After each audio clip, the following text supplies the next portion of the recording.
At AT&T Park in San Francisco, the New York Mets play the San Francisco Giants.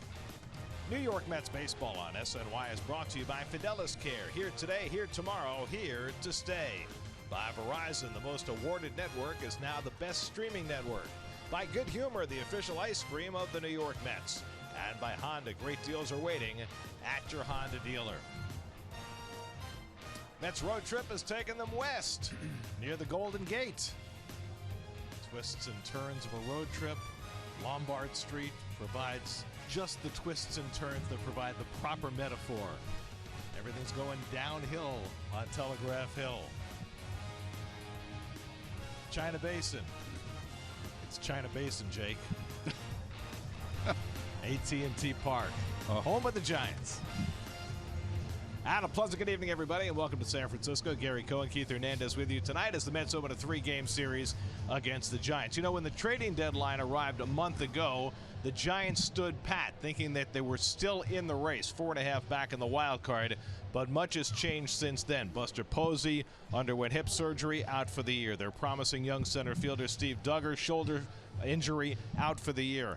And yesterday, the Giants pretty much culminated their withdrawal from the race by trading Andrew McCutchen to the Yankees. Well, McCutchen was really, Gary, their best hitter. This is a giant offense that just hasn't clicked. Evan Longoria was another big pickup playing third base for the Giants. He has not performed up to snuff what they felt they needed from them. The Giants offensively are struggling. McCutchen is gone. They didn't have Bumgarner in the beginning of the year. This is a Giant team that is in transition. Like you said, they thought they were in the hunt, and they were at 4 games back on July 31st. But now 8 back with a bunch of teams in front of them. It's pretty much an uphill climb for them. And they watched a guy they traded 7 years ago beat them 10 days ago at Citi Field. That, of course, would be Zach Wheeler, former Giants first-round draft pick. He had a great night against the team that traded him away. Well, he got a no decision in this start. 2 starts ago, to be exact. Struck out 10. And you can see right here that his breaking ball, Gary, in his off-speed pitches, the pitches that have always eluded him, always the great arm, the great fastball. But Zach now has discovered and found command of his secondary pitches, and he has been on a great run. He's going for his 10th victory tonight. This will be his 3rd career start at AT&T Park. Meanwhile, the Giants will throw out left-hander Andrew Suarez, who's been a mainstay in the Giants' rotation all year. Yeah, the rookie left-hander, 5-9 record, but this is the Giant team that hasn't scored a lot of runs. The Mets have had difficulty with left-handers this year, though a record of 14-21. We'll see how they fare tonight. Mets have won 5 straight games at AT&T Park over the last couple of seasons. They'll try and keep that going tonight. The Mets and Giants in San Francisco. All the action coming your way on SNY.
the legendary lager for legendary moments. By Taiwan Tourism, it's time for Taiwan. Search go-to-taiwan.net. And by the Aetna Better Health of New Jersey, healthcare provider of the game, Capital Health. For more info, go to capitalhealth.org. Get to Citi Field for Free Shirt Friday, September 7th, when the Mets take on the Phillies at 7:10 p.m. All fans in attendance will receive a Mets t-shirt courtesy of Ruby's Costume Company. Purchase tickets at Mets.com/tickets. Well, the Giants certainly do a fabulous job of celebrating their history. Juan Marichal, the baby bull Orlando Cepeda, and Mike Krukow, Met killer and broadcaster. Gaylord Perry, he of the Spitball, Mel Ott, Carl Hubble, Gaylord Perry. Now there's Willie Mays, right at the corner of Willie Mays Plaza, and just across the cove that bears his name, Willie McCovey, in statuary. Legends of the Game brought to you by Budweiser. Willie McCovey, 1959 National League Rookie of the Year, 1969 MVP, the year the Mets won it all. McCovey was the MVP. He was a truly special player. He certainly was, and he burst on the National League scene in '59, as Gary mentioned.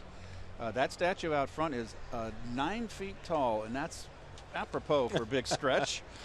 Stretch was just a big guy. Ted Williams gave Willie McCovey one of the great compliments of all time, the greatest hitter of all time, said if Willie McCovey had the greatest swing in the game at his time that Ted loved, he said if he went up and would just try to hit for an average, not home runs, he would be a batting champion. What a compliment. And you know, Willie Mays came with the team from New York. He was a legend on the streets of New York, and he was a great star here in San Francisco too. But it felt like McCovey was San Francisco's own. Oh, McCovey was just the gentle giant. He just had a way about him. He had a big smile. He gave great interviews. Gary, I grew up with this group here, so I saw them with Russ Hodges and Lon Simmons in post-game and pre-game interviews. Just such an amiable man, and I still see him today, and he's just a terrific guy and one of the great players. Yeah, he's here a lot at the Giants games. Who was your favorite player on those Giant teams? My favorite player when I was a young kid was Felipe Alou in right field. When they traded him to the Braves, I forget the year, I was brokenhearted. Giants fan growing up. There's Willie McCovey right across the cove that absorbs the occasional home run. Mets and Giants, AT&T Park, spectacular setting. First pitch coming up.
seeing it with this lineup in particular, because the Mets now, as I believe, who was that? Noah Syndergaard? What a shock. This is something that he did like in his last starts. We'll see if he continues on with that today, as Syndergaard, I can't hear you guys because Syndergaard just pulled the IFB out of my ear. Yeah. Yeah, I'm good. We just need to fight through it a little bit. Okay, we can fight through it? Yeah. Okay. Hey, keep throwing them. All right. Hang on to it. Doing the interview now, so. Go ahead, boys. Gelb's job. That's nice. Where'd he go? On vacation again? Yes. Oh! There he I is. think it's time for the mic drop. They say if they don't mess with you, they don't respect you. Well, what's great about that is Noah, who's always very stoic and straight-faced, it's nice to see that he's got a smile and he likes to show a little personality. I love it. Well, it was also nice today to see David Wright smile. David is here in San Francisco with the Mets. He did his 20-day minor league rehab. He's not quite ready to play at a major league level yet. He met with Omar Minaya and J.P. Ricciardi and Mickey Callaway today to talk about what he needs to accomplish in order to play another major league game. I think we had, again, a great conversation today, and I think they truly want me to get to the point where I can play. It's just now up to me to prove that I can do it. So, you know, again, the challenge has been accepted, and I'm going to do everything I can to get that clearance. I'm going to do everything I can to put that big league uniform on, because I've come way too far with the work, you know, to kind of give it a poor me now and just say, you know, whatever. You know, I've set a goal. You know, I've certainly been challenged, and, you know, I want to attain that goal, and I want to beat that challenge. So what does he need to do to be able to play? Well, it's a matter of semantics. The Mets are calling it that he's not medically ready to play, but the way David describes it, he said, I was able to play in minor league games because if there was a situation where I had to put myself in harm's way, diving, sliding into the wall, whatever it was, I could hold back. But if I'm going to play at the big league level, I have to be able to play with that fifth gear. Well, I think what I took out of that interview most of all out of David's mouth was, I put all this time and hard work into this. I want to play, basically, is what he's saying. What am I going to do? Just chuck it now? Not so much to feel sorry for me. Just I've worked so hard to get to this point where I'm actually playing in minor league games. It's obvious that he wants to play, and he's worked harder than anybody, harder than I would have worked. I guarantee you that. I would have been discouraged. Well, he talked about what it would feel like to play again at Citi Field. He said it was great to be able to play in minor league games. It would be a million times better to be able to play in a game at home. Let his daughters, who've never seen him play a major league game, see him.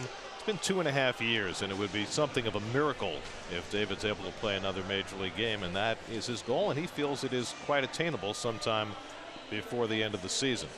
Here's your Geico Mets starting lineup. Todd Frazier leading off for the first time in his major league career. Ahmed Rosario had root canal today. He's here. He's available, but not in the starting lineup. Devin Mesoraco back from the neck problem. Kevin Pilecki away on paternity leave. And there is the lefty Andrew Suarez making the start for the Giants. His first pitch of the night to Todd Frazier is in for a strike, and we're underway. Well, there's the Toyota numbers for Andrew Suarez, a second-round draft pick from the Giants, 2015. He is 6 feet tall, 187 pounds. That's they list him that. He's a skinny little guy. Todd Frazier making his 971st start of his major league career, the first time he has ever led off a game. Well, and Suarez misses high 1-2. I must say that I was a bit surprised to see him penciled in the leadoff role, particularly with Nimmo back and in the lineup. I guess with a lefty on the mound, Mickey Callaway figured Frazier, who has been hot, would be the better choice. 2-2 to Frazier with Jeff McNeil and Austin Jackson to follow. Frazier hit a grand slam on Wednesday in the Mets' last game in Chicago, drove in 5 runs in that game, 4 home runs in his last 8 games. Now has 16 for the year. And he reaches out and dunks one toward the right field line. Brandon Belt going back, can't get it. It's a foul ball. Just barely missed a pop fly hit for Frazier as Belt went sailing on by, and the ball landed just outside the chalk. Well, good effort by Belt. And notice that he keeps running. Doesn't let up. He gets his glove on it. Just couldn't make the play. Now, of course, the question is not where the ball lands, but where the ball was when it touched his glove. He deflected it, and the first base umpire, Chad Fairchild, judged that where he deflected it, the ball was in foul territory. That is a challengeable play, but the Mets are not challenging. So Frazier back at the plate with a 2-2 count. Full shift on, which is why Belt was the only guy with a chance for that ball. And Suarez strikes him out with a high fastball for the first out of the night.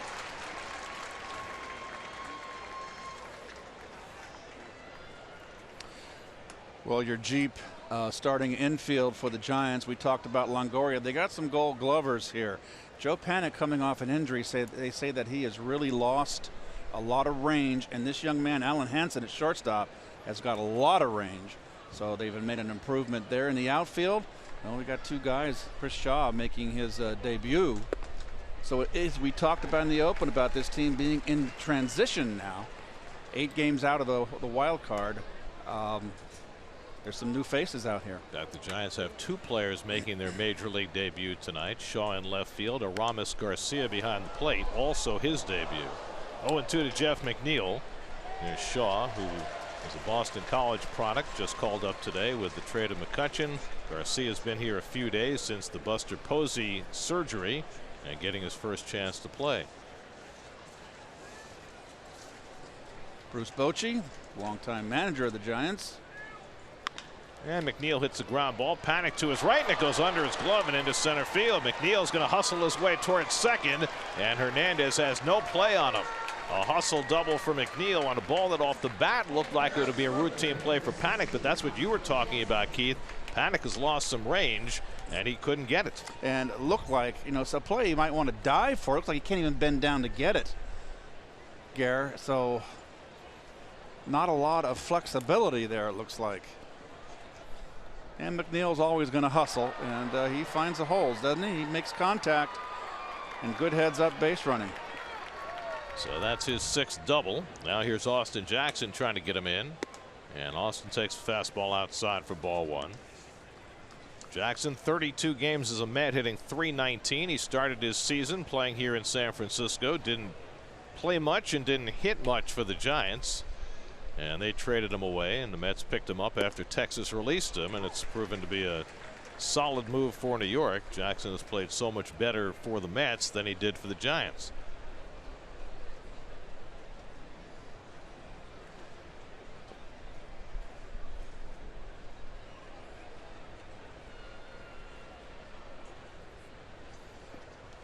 By the way, looking at Jackson in the box sporting the beard reminded me that Andrew McCutchen, after he was traded to the Yankees today, had to shave off all his facial hair. Oh, that's right, the rules. Of course, McCutchen's going to be a free agent at the end of the year, and so the Giants are going to split his salary for the last month of the season. They got back a couple of prospects from the Yankees for a 1-month rental. Seems like it's a good deal for San Francisco. And Suarez misses away with a changeup, and it's 2-2. Well, of course, back in the 70s, the Big Red Machine, they were the only team that had no facial hair. And when you had great players like Tony Perez, Pete Rose, Joe Morgan, Tony Concepcion, Johnny Bench, all without a facial hair, if you're a young kid coming up, I think you're going to abide by the rules. Well, you have no choice. You have to follow your employer's rules, otherwise you'll be employed elsewhere. Isn't that how that works? Yes. 2-2 to Jackson with Wilmer Flores on deck. And he strikes him out. Fastball by Suarez, his 2nd strikeout in this opening inning.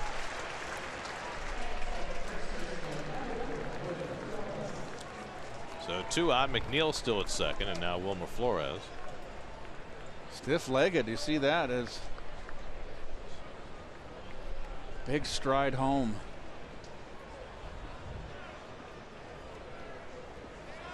So 2 out now. Wilmer, who came off the bench on Wednesday and had a couple of hits, breaking a fairly long slump, and he takes low and away for ball one. By the way, today is August 31st, and it's 10:21 p.m. Eastern, which means teams have an hour and 38 minutes to make trades for players who would be eligible for the postseason. A lot of players have been on the move today. Probably the most notable guy to move was the Nationals left-hander Gio Gonzalez, traded to the Milwaukee Brewers, who finally are trying to beef up their pitching, something they probably should have done at the trading deadline. Well, Washington, another team that has just about gone south for the winter. Well, once they traded Daniel Murphy and Matt Adams, they showed the direction they were going, and now Gio, the latest to leave. Of course, it's been a really rough year for Gio.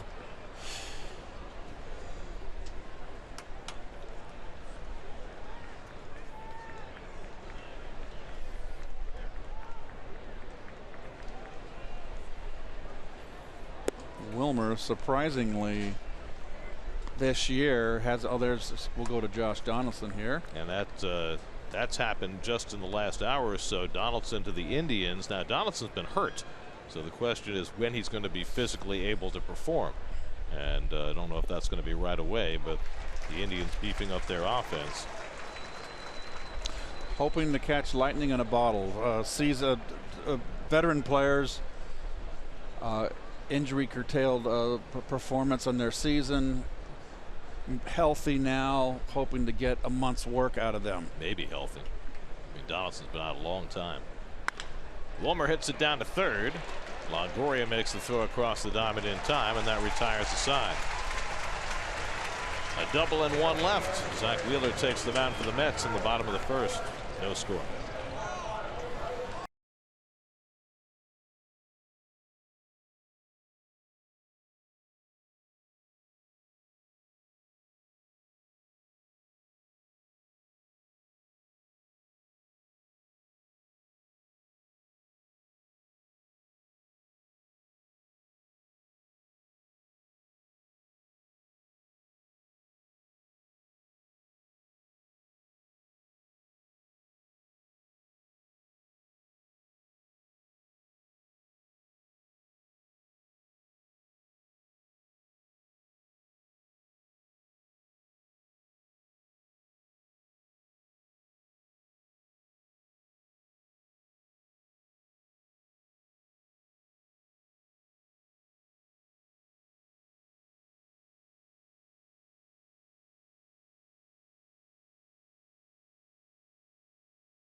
Brandon Crawford sitting.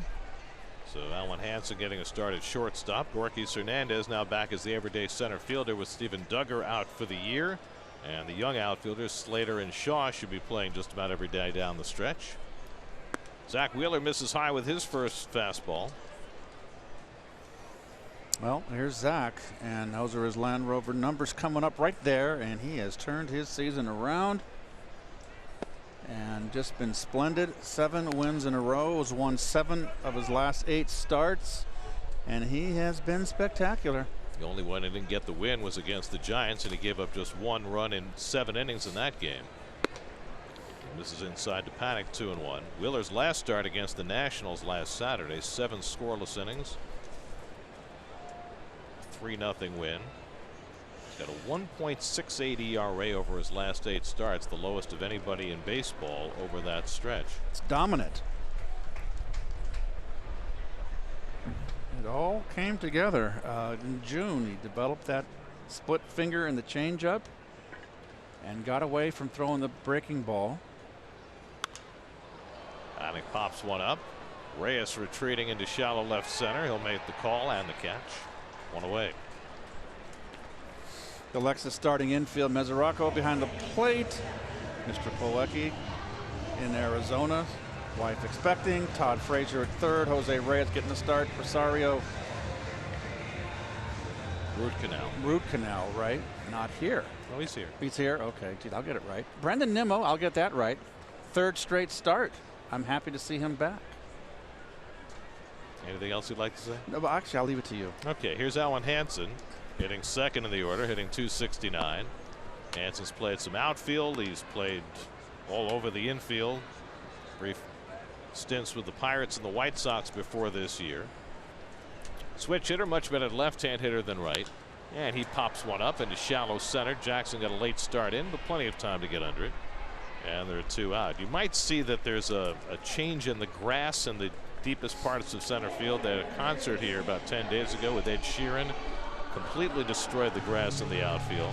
And so they've had to replace it with something that is an extremely different color. It looks like AstroTurf, doesn't it? It does, but it's not. They were out rolling the sod earlier tonight. But it is distinctly different. Here's Evan Longoria with two out. Longoria having a very disappointing year in his first season in the National League. 32 years old, came over from Tampa Bay where he had spent his entire career as the linchpin player of that franchise, and he's got a .280 on base percentage. He's hit just 14 home runs, and he is signed for 4 more years. Signed a 15-year contract with the Rays that carries through 2022, and the Giants are not quite sure what they're going to do with Longoria. 243 on the year, Gare. Only he laces a base hit into left field. So Longoria with a 2-out hit. But that's a problem that the Giants have up and down the line, right? They have older players, some of whom they have long-term commitments to. Well, it's every bane of a general manager. You've got a team that's had a terrific run, and you want to keep it going, and you've got your two choices to make. Either you replenish through your farm system, or if you don't have confidence in that, you go out and get veteran players, and you run the risk of the aging player, and boy, it didn't pan out for the Giants. Well, they doubled down, picking up McCutchen and Longoria. In McCutchen's case, it was a 1-year rental. He was going to be a free agent at the end of the year, but in the case of Longoria, they took on a long-term commitment, as they have a long-term commitment to Brandon Belt, who's 30 years old, and he's signed for 3 more years after this. The complicating problem with Belt is that Buster Posey underwent hip surgery. He's out for the rest of this year. Don't know exactly how long his recovery is going to be. It might cut into spring training next year, but there are a lot of people who feel as though Posey needs to be moved to first base. That his catching days might be over. And that, of course, has an impact on Belt. It's kind of similar to the issues that the Mets have at first base, right? Yep. With a log jam there, needing perhaps to move Jay Bruce to first base and crowding out their ability to use younger players there. Well, we're talking about the Giants' woes. Their ranking is in runs 13th, slugging percentage 13th, on base percentage 13th. They strike out a lot. They don't walk a lot. And they don't hit home runs. And they've been really struggling with the long ball. And this is a big ballpark. This is a big ballpark here. Well, this is a ballpark that will suppress offense, no question about it. But they've hit just 115 home runs. They've given up 127.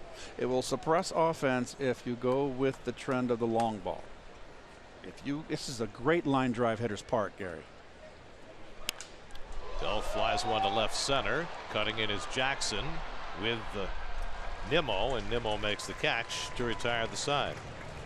A hit and 1 left for Wheeler in the first. No score after 1.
Second inning, no score. Jay Bruce leads off against Andrew Suarez. Bruce 6 games off the disabled list, 7 for 24, hitting .292. Frankly, has looked better swinging the bat since he's come back than he has at any other time this year. Perhaps full health is helping him. He had that foot problem right from spring training on. Then he had the hip problem, which eventually put him on the DL for 2 months. Well, the foot injury, none of those injuries are any fun, but that foot injury, I mean, that's your foundation, Gary. You know, how can you perform optimally, if I pronounce that correctly? Or even optimally. Optimally, thank you. Much easier to pronounce. Time. 1-2 to Bruce with Mesoraco and Nimmo to follow. Andrew Suarez, 25 years old, Miami native, University of Miami Hurricane, second-round pick in 2015. Only one Giant has made more starts this year than Suarez in his rookie season. He had no experience at all at the big league level before this year. I wonder if he realizes that he was born on the same birthday as Mickey Mantle and Juan Marichal. And Keith Hernandez? And with me, fly ball shallow centers are going to drop, Gare. Hernandez started back, now racing in to get it. And that's the first out. You've seen, interestingly, in this game early on some odd reactions from outfielders and infielders going back on pop-ups, almost as though the lighting is an issue this twilight in San Francisco. You were saying about Andrew Suarez and his birthday. Oh, actually, it's not Suarez. I had the wrong side. It's Chris Shaw. Oh, well, we'll get to Chris Shaw. I'm making all kinds of mistakes. He'll be upset. See what happens when I miss a series? Well, it's good to have you back. Speaking of good to have you back, here's Devin Mesoraco, who didn't play the last 6 games with a sore neck. And he pops one up on the left side, and Hansen behind Longoria to grab it for the second out. And now a quick message from your Tri-State Porsche dealers.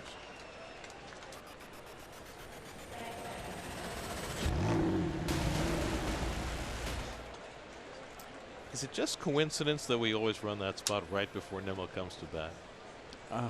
He looks good behind that Porsche. Third game back from the DL for Nimmo, 4 for 10 in the first 2 games since he returned. And he takes a fastball for a strike from Suarez. Nimmo 6th in the National League with his .388 on base percentage. Batting 7th in the order against the left-hander.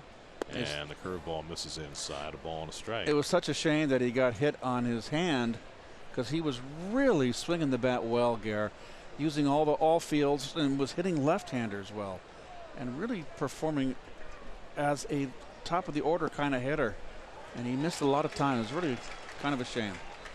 Well, he came back in Chicago. He had a rough first game facing Cole Hamels, but then had a base hit his last time up in that game, and then 3 more hits on Wednesday. So it looks like he got dialed back in pretty quickly. 1-2 from Suarez, and he hooks that one low and away. 2-2. We'll say Reyes would be next. Nimmo playing left field tonight with Michael Conforto sitting against the left-hander.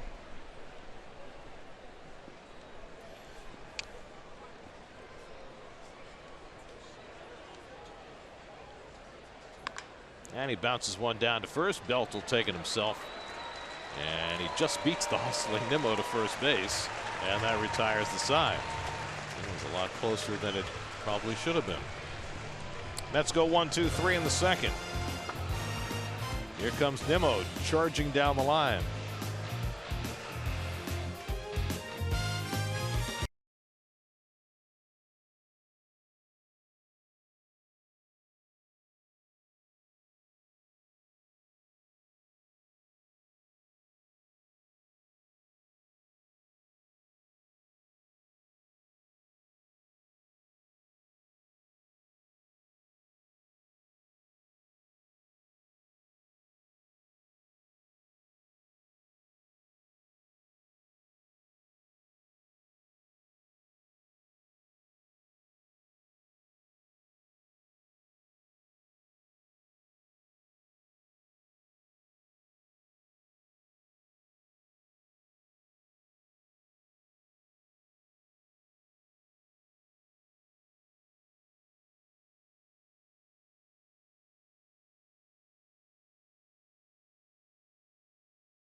They would shoot off fireworks. We'd sit and wait for the fireworks.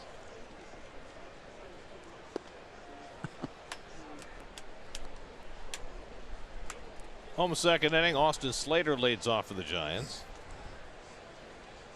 Slater playing right field tonight. Only the second start in the big leagues in right field for him, with McCutchen now gone.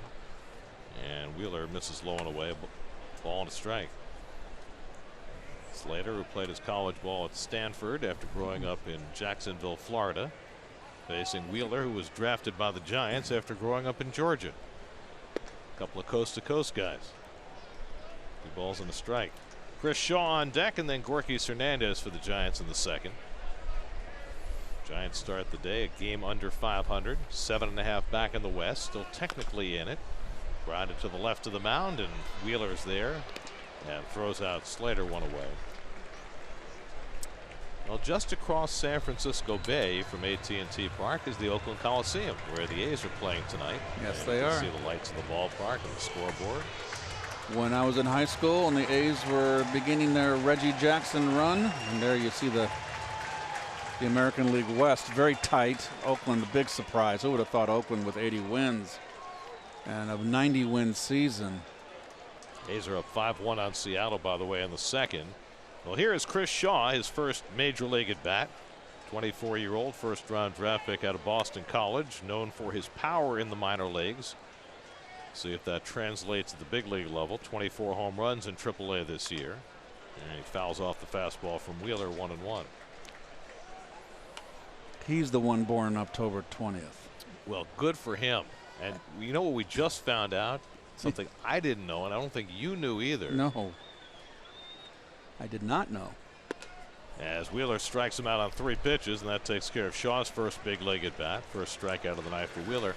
One of the 2 guys that you were traded for when you came from the Cardinals to the Mets, Rick Ownby, also was born on October 20th. Yeah, there was only room for one of us on that birth date. Neil Allen, I don't believe, was born October 20th. It was the other guy on the deal. Here's Gorky Hernandez, the center fielder. Hernandez hitting a .249. 13 home runs this year after not hitting a single home run last year, and he takes a strike. By the way, the National League East race just got tighter as Drupal Cabrera hit a walk-off home run in the bottom of the 10th off Steve Cishek as the Phillies beat the Cubs 2-1. And the Braves were beaten by the Pirates 3-2, so the Phillies now just 2 games back of the Braves in the National League East. By the way, for Asdrubal, that's his first walk-off home run since the one he hit 2 years ago at Citi Field against the Phillies against Edebray Ramos, who is now his teammate. 2-1 to Hernandez. Not Keith. Gorky's.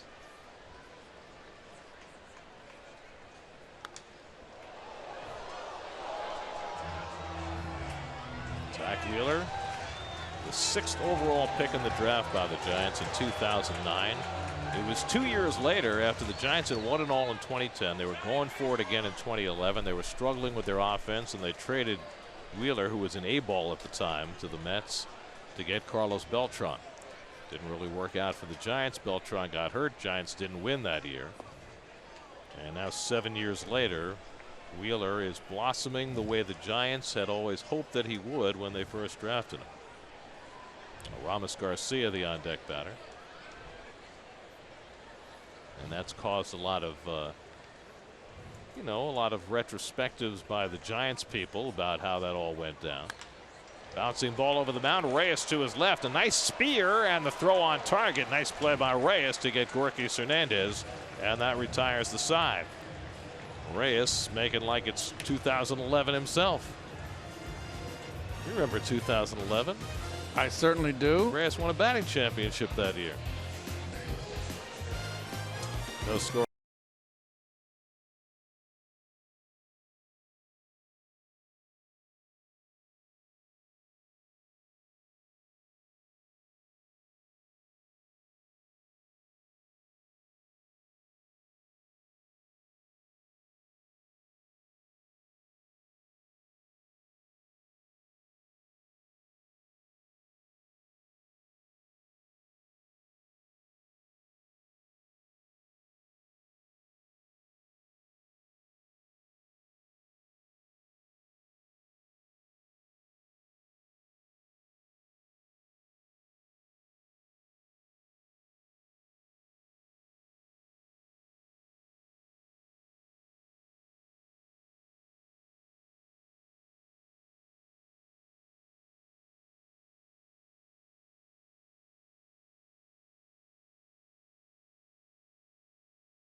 this season, both here and across the bay. Get New York Mets home screen icons and features such as the MLB.TV Game of the Day, pitch tracking, in-game highlights, live radio broadcasts, stats, news, and more.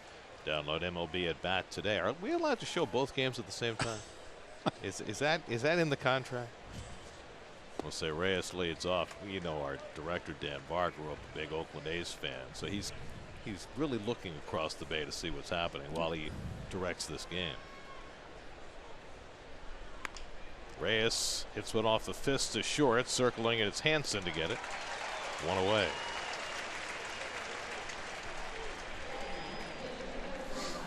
Well, those Oakland A teams, when they had the great run under Dick Williams, they were a fun bunch to watch. Of course, Reggie Jackson, Joe Rudy, Sal Bando was the captain, Dave Duncan, Gene Tennis, Raleigh Fingers, Catfish Hunter, Ken Holtzman, one of the toughest left-handers I ever faced. Had a curveball, Gary, that would buckle your world. Vida Blue, how can we forget Vida? Vida. Wheeler pops one up near the bag at second, and they come together, and Panic caught the ball. Hansen wasn't sure whether Panic had caught it or not. He thought it was going to be his. Not often that you have to call the ball with alacrity on the infield like that, and apparently nobody did.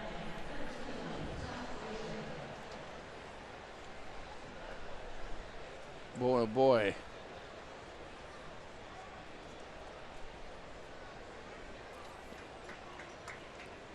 And a disaster written all over it. Sure did. No harm done, though. It's the second out of the inning, and now Todd Frazier, the unlikely leadoff hitter, will bat for the second time. Todd struck out his first time up against the lefty Andrew Suarez.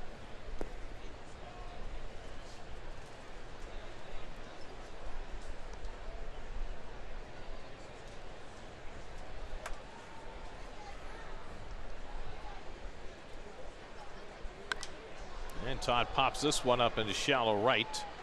Slater steadies and puts it away. It's a 6-pitch inning for Andrew Suarez as he gets the Mets out 1-2-3. I got it? Well, actually, no. He just got it.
Twilight in San Francisco. Mets and Giants no score, and the rookie catcher Aramis Garcia gets his first big league plate appearance. Garcia, who grew up in Florida, went to Florida International University. Probably would have been here sooner, but missed a chunk of time 2 years ago with facial fractures, more time last year with a concussion. And now at age 25, again his first big league appearance. I was walking into the ballpark today through the press entrance, and I got lassoed and turned around, and it was his parents who were Met fans. Really? Yes, and I took a selfie with them. And they said, we're the parents of Aramis Garcia, and this is his debut. I said, oh, fantastic. And they said, we were Met fans. We loved you Mets. You're in the 80s. And so I took a photograph with them. I said, good luck to your son. Mets have a lot of fans in Florida, you know. Yes, sir. Reminds me of Gio Gonzalez's parents. They were Mets fans. 1-2 to Garcia, and he struck him out. So Wheeler has struck out both of the first-timers, their first time around, Shaw and now Garcia. His second strikeout of the night. It's electric fastball. Upstairs. That easy motion of Zach. Effortless. And then that ball comes out of his hands, folks, and it's like on a telegraph wire, we used to say. Zing, right in there.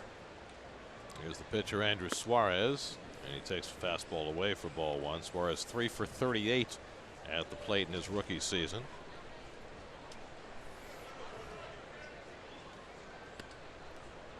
Zach has done a lot of things to get better. One of them that he's done is he's begun to work at a much crisper pace. That comes with confidence, Gare. I think when you're command of all your pitches, and Zach has always been, you know, a thrower, and now he's out there, he knows what he's doing, and the confidence comes, and I think you work at a more rapid pace. Now behind the pitcher, 3-0, and pours one in for a strike.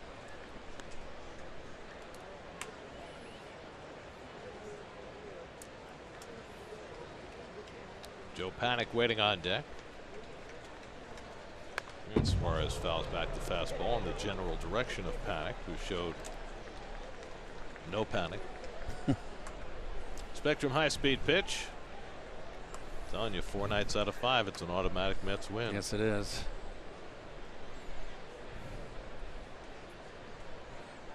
Three-two coming, and he struck him out. Wheeler comes from 3-0 to strike out Suarez.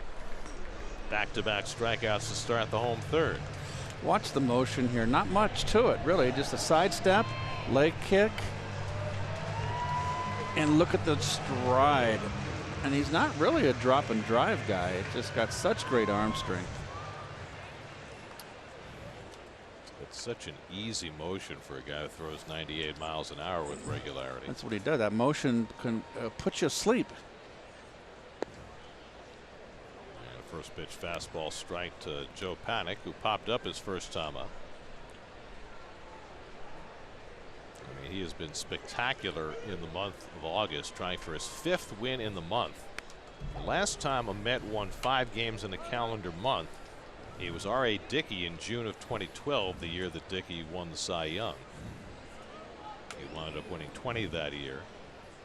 What would be amazing for Wheeler is if he got his 5th win in August, it would be half his win total for the year. And Panik gets jammed and fouls it off.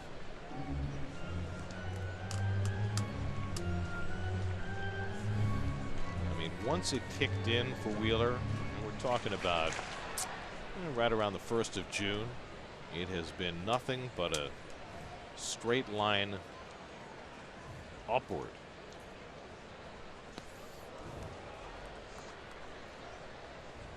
I mean, you go back these last 8 starts, and that's to the middle of July.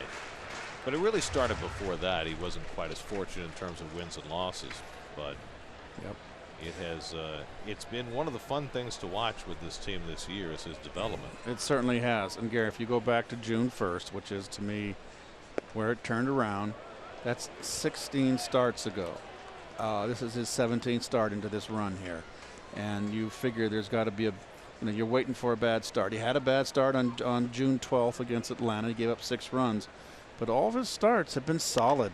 Panik drives one toward the right field corner, and that's off the fence. And Panik heads for second base, slides in safely with a 2-out double.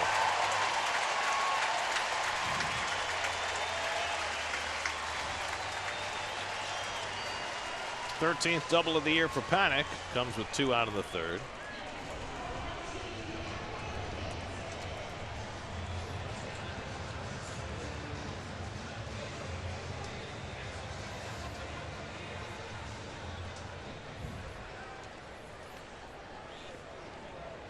Ball down and out over the plate, turns on it and hits a bullet down the right field line. Well, as we head toward the final hour before contenders can pick up players eligible for the postseason, the deals are still happening.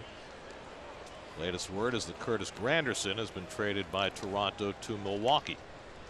So the Brewers are stocking involved up in 3 deals today. They got Gio Gonzalez, they got the lefty reliever Xavier Cedeno from the White Sox, and now apparently they've gotten Curtis Granderson as well. Hansen bounces one. McNeil in to grab it, and that retires the side. So Wheeler works around the double by Panic and sends us off to the 4th. What a gorgeous city. Beautiful ballpark. No score after 3.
Jeff McNeil leads off the 4th inning. McNeil has the only Met hit.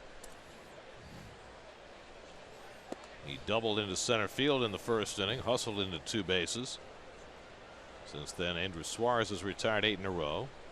McNeil, Jackson, and Flores for the Mets in the 4th. One of the impressive things about McNeil early on in his big league tenure has been his ability to handle left-handed pitching. Well, he's 9 for 24. It's 375. That's a small slice, but he puts the bat on the ball. Except this time he goes down swinging for the 1st out of the 4th. That was not good barrel awareness there, Gary. Every once in a while the barrel is not quite as aware. 3rd strikeout for Suarez. It's the big crowd tonight, but not what we're accustomed to seeing here in San Francisco. Last year the Giants had their long sellout streak come to an end. They had 555 consecutive sellouts, including the regular season and the postseason. It ended last July. But they've been averaging, what, 36, 38,000 an opening, which is still pretty good. Hey, I still have a visual of going to Candlestick Park in that frozen rope of a ballpark and having 5,000 to 6,000 people in the park. This is wonderful to see as a San Franciscan. Jackson hits the curveball foul. It's been an amazing run for the Giants. They won the World Series in 2010 and again in 2012 and again in 2014. They have they've hit a rough patch now, but this is a great ballpark in a city that very much is in love with this team. Strike three called as Jackson goes down looking at a fastball. He didn't think so. Mike Estabrook punches him out, and Jackson strikes out for the second time.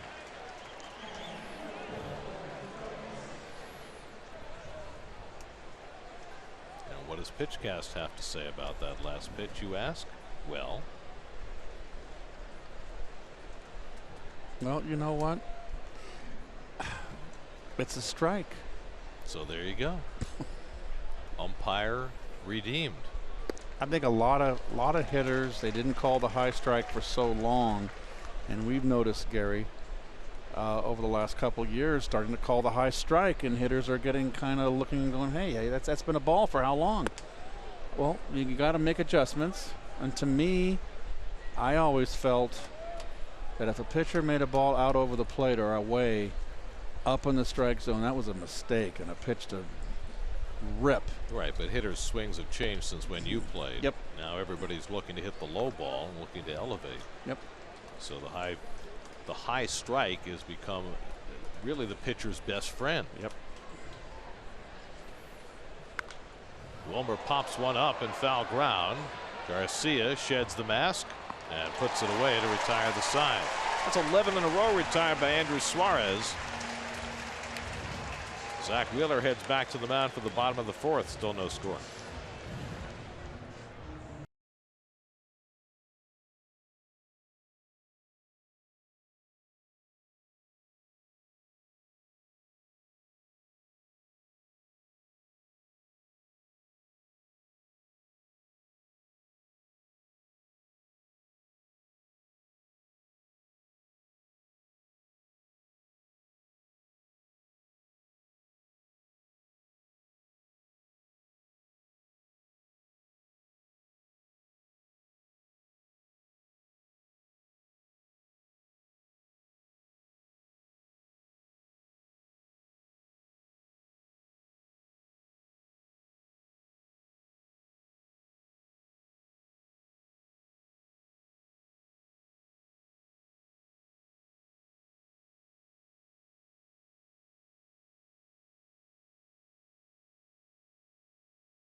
We go to the bottom of the fourth. Pitchers duel so far. Zach Wheeler and Andrew Suarez matching zeros. Evan Longoria leads off the home fourth and takes a fastball on the corner for a strike. Longoria had the first Giants hit, a single to left in the first. Both the Giants hits have come with 2 out and nobody on. Wheeler's had smooth sailing. And Longoria pops one weakly on the right side, and Flores puts that away for the first out. Well, Evan Longoria had himself a star-studded career in Tampa Bay. Their all-time leader in home runs and RBIs. He was Rookie of the Year. But his tenure ended after he was traded last winter. And the National League has not been kind to him.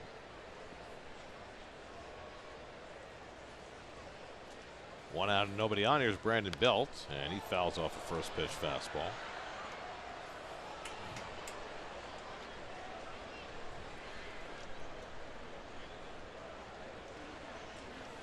Well, the 44 RBI, they expected a lot more from Brandon. So we mentioned in our open tonight that David Wright is back with the team here in San Francisco. Very much wanting to figure out a way to get back on the field in a big league game before the end of the year. And clearly there have been some benchmarks laid down for David to be able to reach that goal of playing for the first time since early in the 2016 season.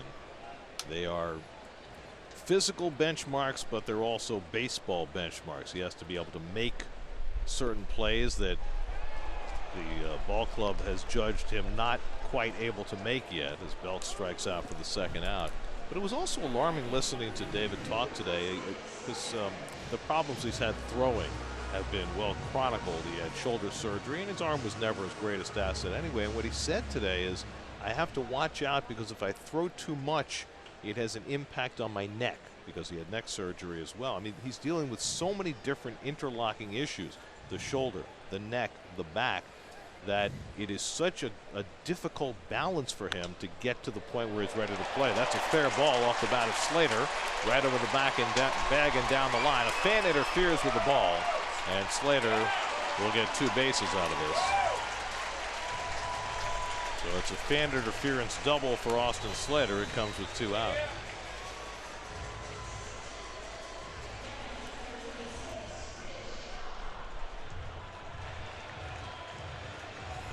You know, this ball's right down the right field line, cuts inside the bag. Might have went over the bag. Definitely a fair ball. So Slater's got his 6th double of the year. And now the rookie Chris Shaw gets his 2nd big league plate appearance. He struck out against Wheeler. So 3 hits for the Giants. Each has come with 2 out and nobody on. And now Shaw takes a strike. One thing you have to know about David Wright is that his determination is off the charts. Admirable. And he wants to play. You know, your season's curtailed due to injury. Your career, in David's case, it's kind of getting hijacked, and it's nothing more frustrating. But I'll tell you what, he has worked hard.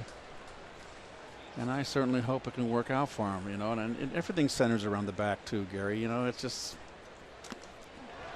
Wheeler strikes out Shaw on 3 pitches, and that puts an end to the bottom of the 4th. 5 strikeouts for Wheeler, no score as we head to the 5th.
Had just 1 hit through the first 4. That was a Jeff McNeil first inning double.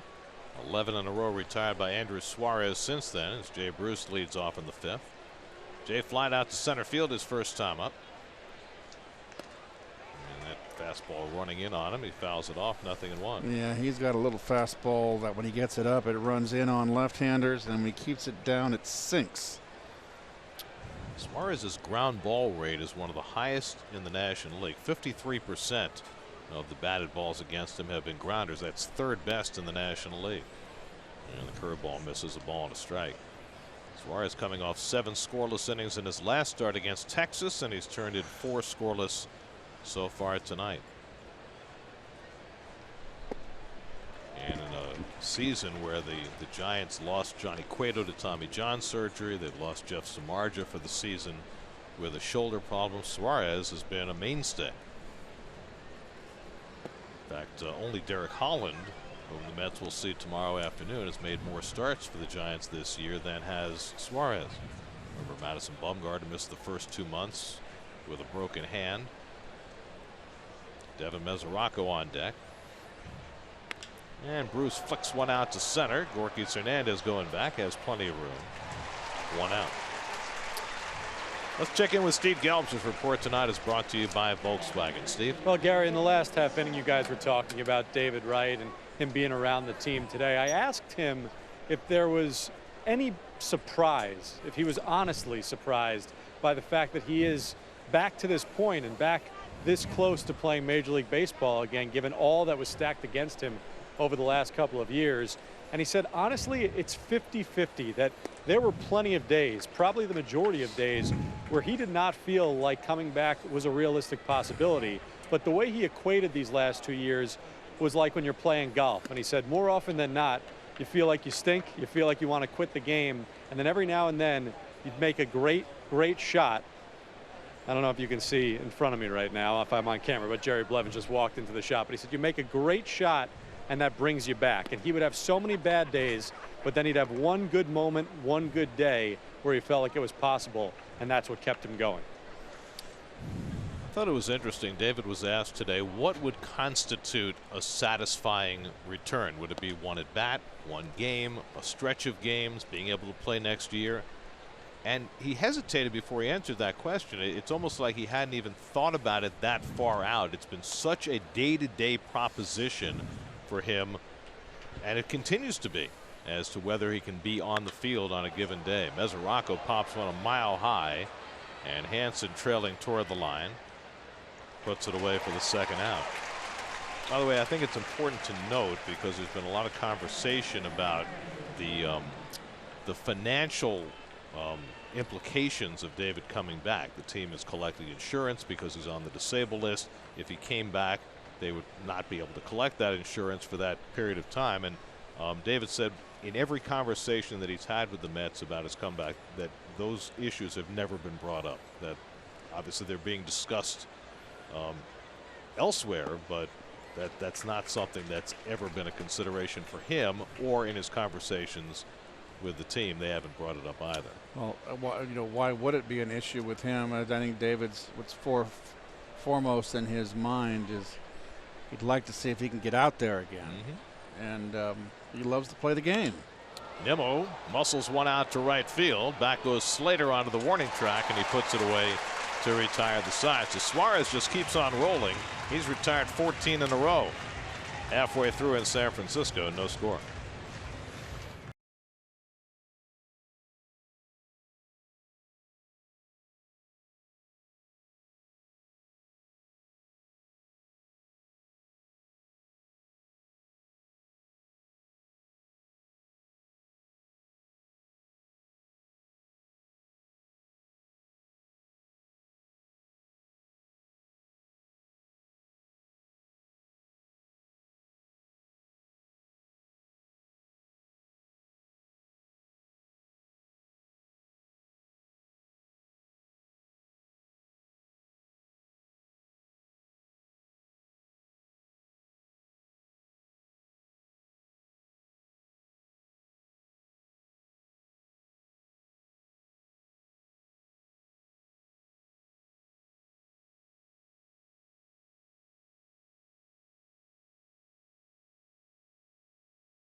Home fifth inning, Zach Wheeler has not walked a batter. He struck out 5, given up just 3 hits. Gorkis Hernandez leads off in the home fifth.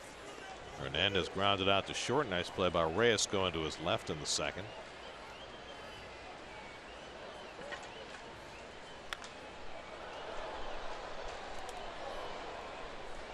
Lower third of the order for Wheeler in the fifth. Hernandez, then Garcia and Suarez.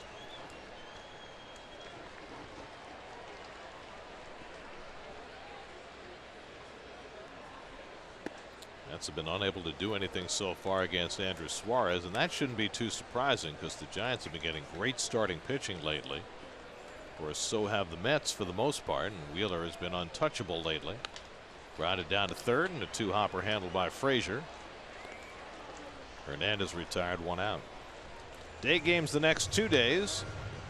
Tomorrow it'll be Steven Matz against Derek Holland in a matchup of left-handers, and Noah Syndergaard goes Sunday against Chris Stratton in your City Probables. Mets then go to Los Angeles for 3 games starting on Monday, Labor Day. Who does DeGrom match up with? Do you know? Do not know the answer to that question. Well, he's had some tough ones of late, hadn't he? Yes, he has. He's gone up a bevy of aces. At Hamels his last time out. Popped up down the right side. Flores giving it a look. McNeil coming over, and McNeil can't quite get there. Foul ball. Well, McNeil turned on the Jets at the last moment. Well, it couldn't quite make the play, and Garcia gets a life. No surprise here. That ball must have been bouncing here. Did he get on his heels?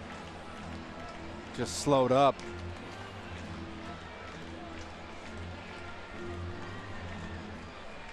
It's an optical illusion when you are going kind of over your shoulder like a long bomb from a quarterback, that you've got it in reach, and really it's not. You've got to keep running. Why do you think that is? I don't know. It took me a long time to realize that. How often, it's something you can't practice in spring training. You can't have a coach hit you pop-ups all the time in shallow right field just perfectly, where you got to run and reach out over your head. You got to learn actual experience. And how often does it happen? When's the last time a pop-up down the right field line has happened for Wilmer and McNeil, where it's that kind of a play? So you learn from it. Okay, how did I remember going, I thought I had it and I let up and I missed it. And then it happened again. And finally I said, you know what? I got to keep running. And then I made the catch. Wait a second. Implied in that is that you actually missed one? Yeah, of course. I find that hard to believe. Garcia down on strikes. That's 6 for Wheeler. Second time he's gotten the rookie Garcia. I never saw you not catch a pop-up. So it must running over my head? Must have happened early in your career. Pop-ups are easy, but the ones that are right there, you better not drop them. I mean on those. I learned, and I remember the first time I was at Shea Stadium, and Bud Harrelson with the Cardinals, and Bud was coaching first base. Mm-hmm. And I made a play like that in shallow right field, and Bud clapped for me after I made the play, because he knows. Because Bud had to make that play in shallow left center field a bunch of times. But he was great at pop-ups. Yes. He was just a great fielder. Yep, he was.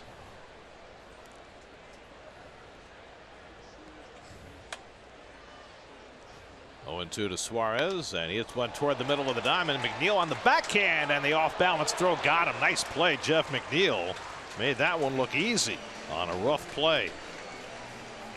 He helps Wheeler to a 1-2-3 bottom of the 5th. Pop-up got away, but not the ground ball. No score after 5.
the last couple of years, but the Giants are still kings of this decade. 2010, they beat the Tigers in 5 in the World Series. 2 years later, they swept the World Series against the Rangers.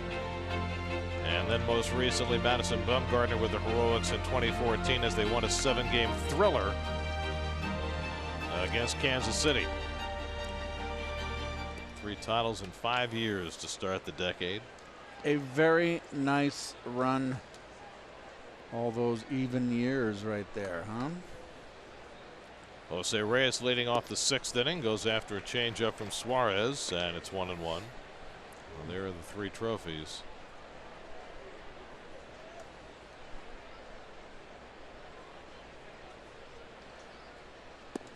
And another changeup, and it's 1-2. Well, they lost their last playoff series. That was the division series in 2016 after they beat the Mets in the wild card game, but they had won 11 straight playoff series before that.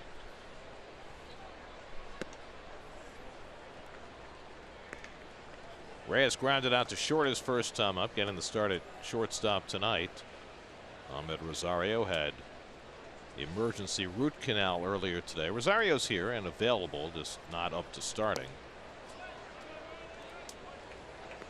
Root canal can be, I had a root canal when I was retired in the 90s, and it's in that chair for 3 hours. Yeah, but once you're done. Yeah, but you know, you're numb, but right. It's very weird. Slap to the right side, and Panic comes in to get it and throws out Reyes, and that's 15 straight retired by Suarez. Mets have had just 1 base runner in this game. That was McNeil's double with 1 out of the first, and Suarez has been perfect since. Now Zach Wheeler will bat. Wheeler hit a pop up on the infield that nearly resulted in a collision with Panic and Hansen meeting right near the second base bag. They managed to avoid smacking into each other as Panic caught it. And Wheeler takes a fastball for a strike.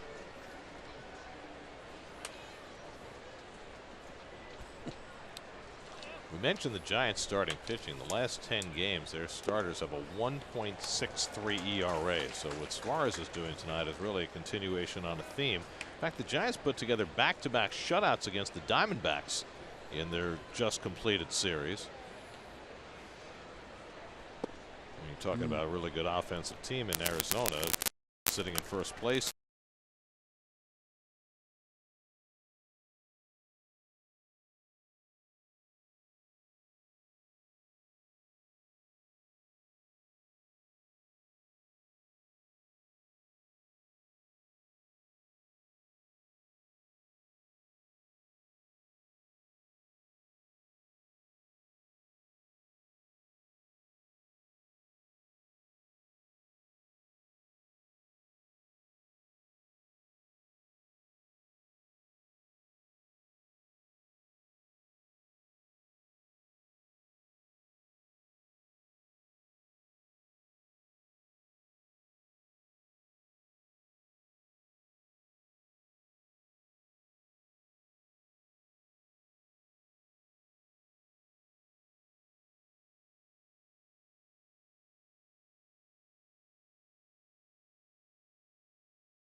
Righter.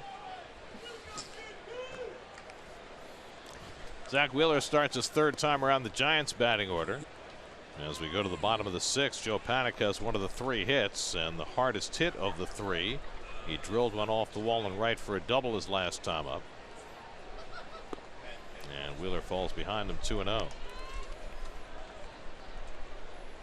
It'll be Panik, then Alwyn Hansen, and Evan Longoria for the Giants in the 6th.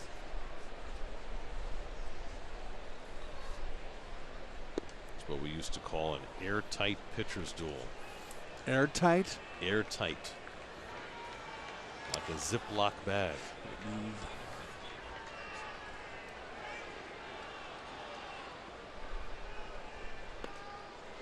And Wheeler, for a rare time tonight, behind in the count. Neither pitcher has walked a batter tonight.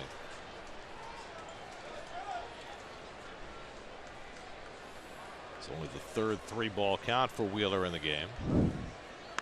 And Panik hits a 3-hopper to McNeil, playing on the outfield grass, 1 away. Hey parents, your child could join us in the booth to call half an inning of a Mets game on SNY. Just go to sny.tv/kidcaster and enter your child's video audition for a chance to win the 2018 SNY Kidcaster contest. Something we look forward to. That's every always year. fun.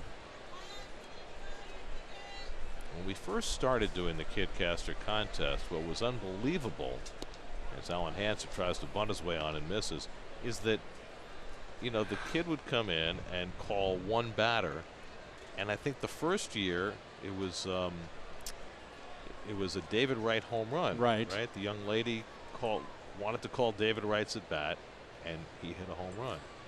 And then the next year, was it Jose Reyes hit a home run? Yes, I think it was Jose. I mean, it was remarkable. It was an unbelievable turn of events. Yeah. I'll never forget the kid with the sandwich, though.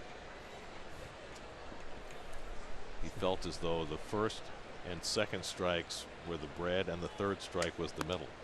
He called the strikeout a sandwich. I thought it was, you know, brilliant improvisation. So you just never know what you're going to get from the younger generation. Right. And they come prepared.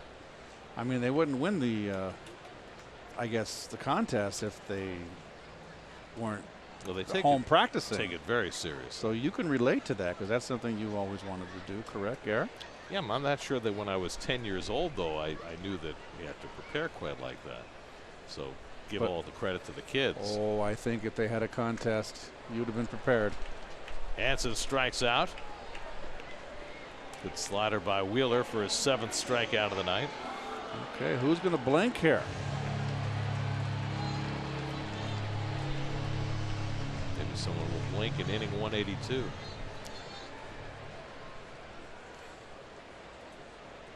Here's Evan Longoria, who has one of the 3 Giants hits. He singled back in the first, popped up his last time up, and he takes a fastball for a strike.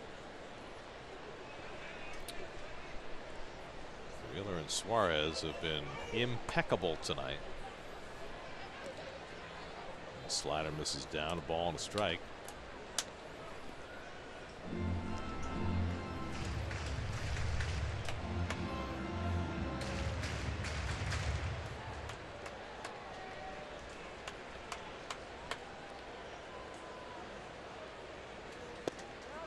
And Longoria tries to stop the swing on the slider, and he held it in time. Good eye by Longoria, and again, something that Zach has just all thrown pumping strikes around the plate.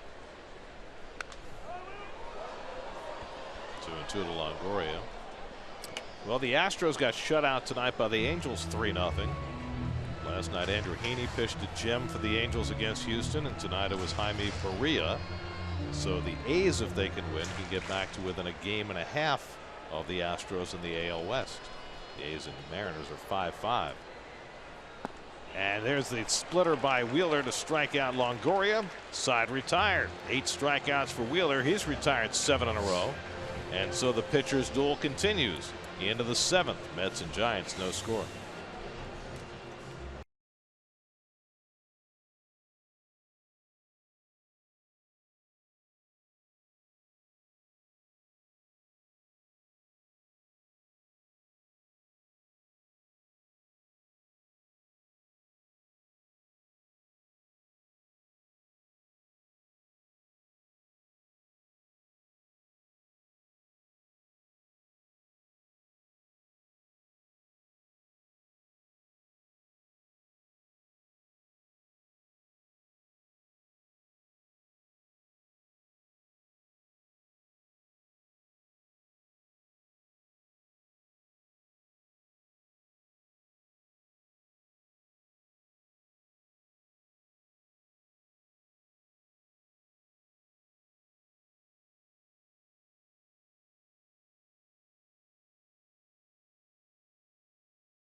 Jeff McNeil leading off the 7th inning. Yanks one just foul outside the bag. Well, McNeil continues to impress me at the plate, Gare, with good bat control, good eye, with that funkadelic bat he's got, that, like War Club. No knob. Looks like something that Bam Bam would swing.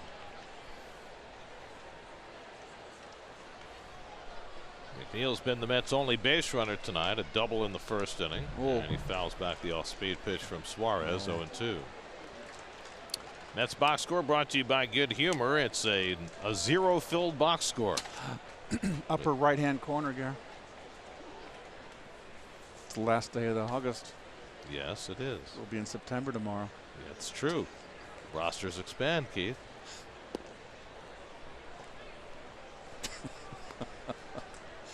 Don't we love it when rosters expand? Michael Conforto going for the potassium. Oh, and, a little banana. Todd Frazier following suit. Really? A little sugar, too. A little sugar in that banana. Curveball pulled foul by McNeil. Couple hangers that McNeil really missed one a couple pitches ago. The key is, are there any hits in those bananas? Because those have been sorely lacking. The Mets put up 10 runs and 16 hits in their last game on Wednesday in Chicago, but nothing doing tonight against the rookie left-hander Suarez. I couldn't eat anything in the middle of a game. Why not? Oh, too tense. Nerve. Too jazzed up. You need to relax, Keith. It's just a game. I relaxed when the game was over. It doesn't affect the nation. It's only a game. Here's the 2-2 to McNeil, and he flies one foul down the right side out of play. You're sounding more and more like Harry Carey. Well, we ran that clip when we were in Chicago because our producer Greg Picker runs it every year when we're in Chicago. So I kind of have it memorized.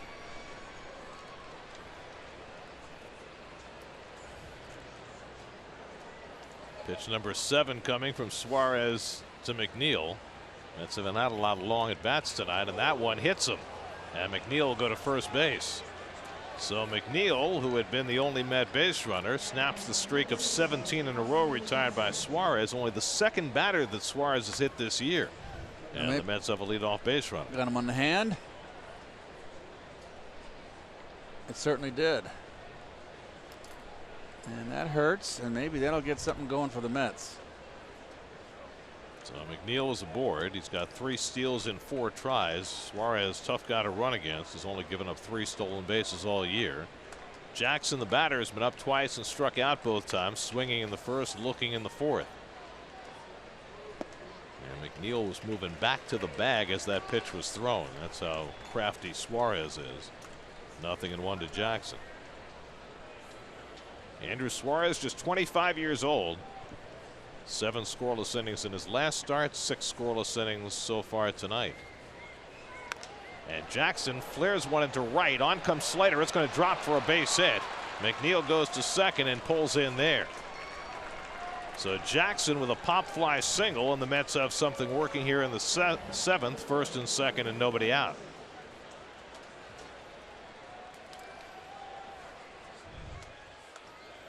A little bloop. Texas leaguer. Do they call it that anymore? If you say it, it's what they call it, because there's no other they except you. By the way, McNeil was again going back to the bag on the pitch. So Suarez had him fooled, but he was able to scamper into second on that bloop hit, and now Wilmer Flores tries to make something of it. Well, Wilmer has always been a killer of left-hand pitching. He's only hitting .244 coming into the game, and only 1 home run against left-handers. He's grounded out and fouled out so far today, 0 for 2. And Suarez runs the fastball inside, and for a rare time tonight, he's behind in the count, 2-0. Wilmer gets a very nice pitch to hit here. I got to believe that he's going to turn over a sinker here, try to get him to roll over into a double play.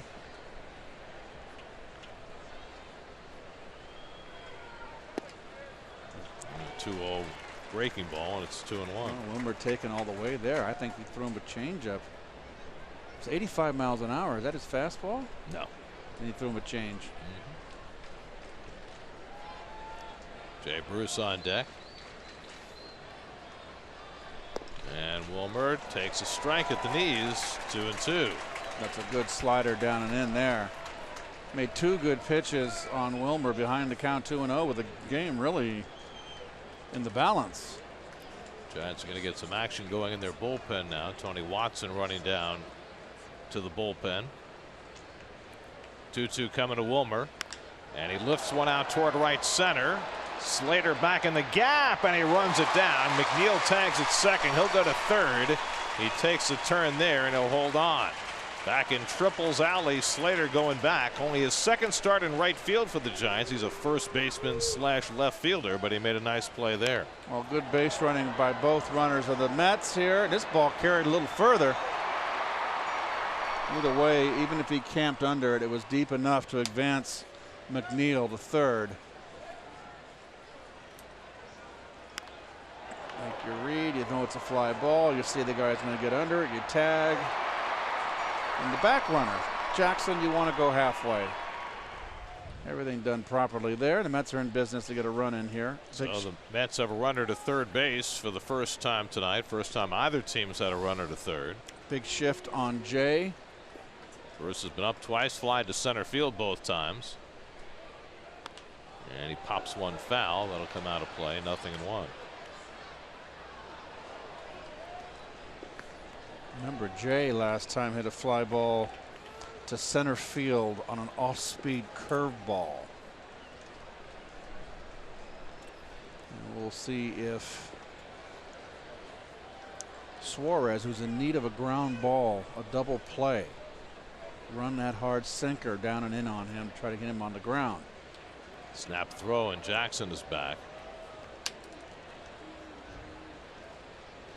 It's our first time seeing Suarez in person, and it's clear that he is he's got some crafty moves to keep runners close. Mets have not yet gotten a read on him. Bruce yanks one foul, and quickly it's 0-2. Ball bounces away from the ball dude. It's Rob McRae, the ball dude, down the right field line. He's from Edmonton, you know. Really? 48 years old.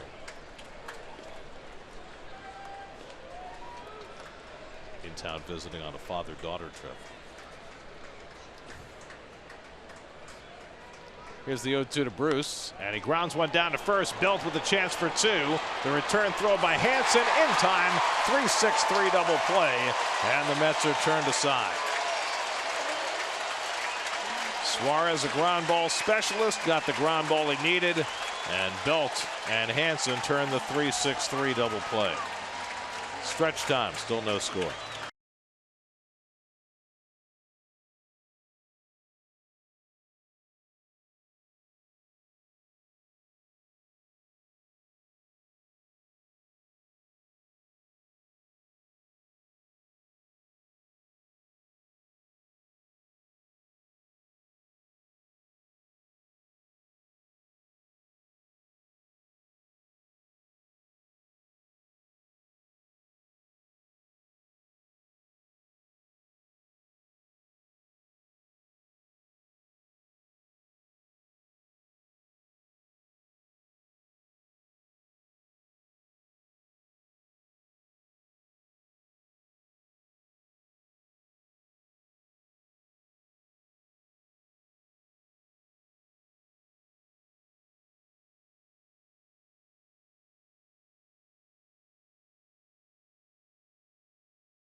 Home 7th inning, scoreless game. Brandon Belt, who started and finished that double play a moment ago, leads off for the Giants, and he rips the first pitch down the line. He's got himself a base hit. Bruce chases it toward the sidewall, and Belt legs his way into second base with a leadoff double.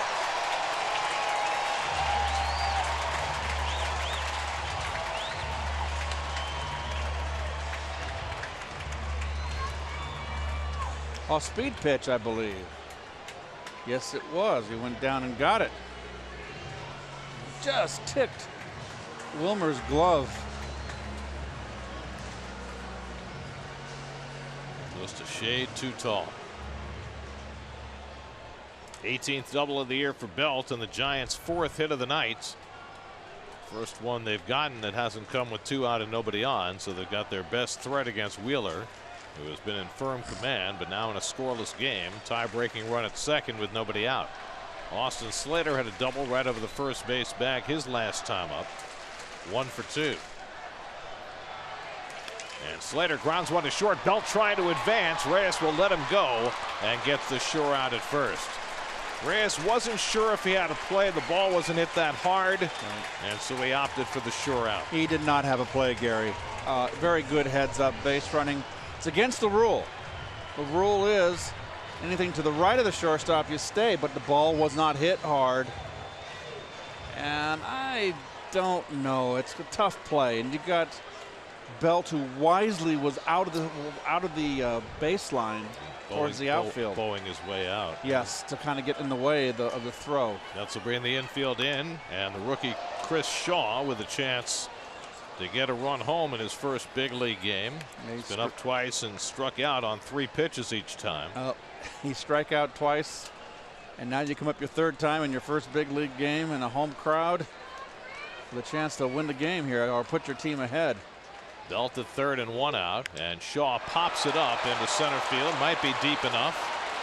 Belt tagging. Jackson under it, makes the catch. Here comes Belt, and he comes home with the game's first run. 1-0 San Francisco. Chris Shaw with his first major league run batted in puts the Giants in front. Well, good. That run goes to Brandon Belt there. Good base running.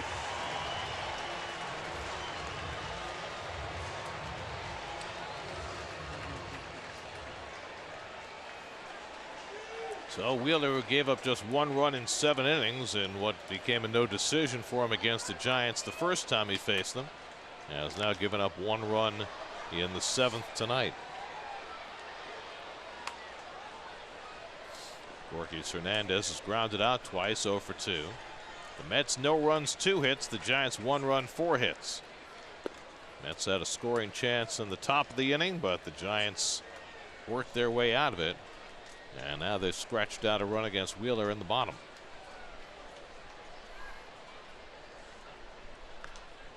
Foul back 1 and 2. So Wheeler is due up 4th when the Mets come up in the 8th inning. Keep in mind also that the Mets are going with a 3-man bench tonight.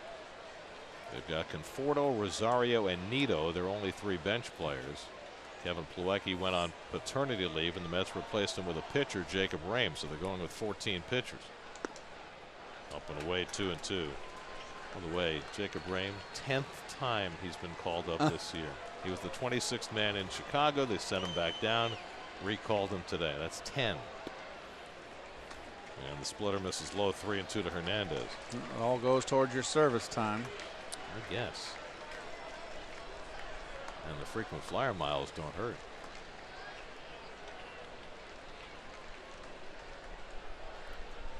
"3-2 coming, and Hernandez fouls it away. Wheeler still throwing 98 miles an hour in the 7th inning.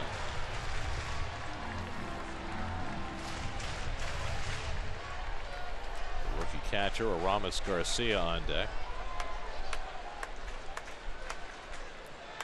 Again the 3-2, and foul back again.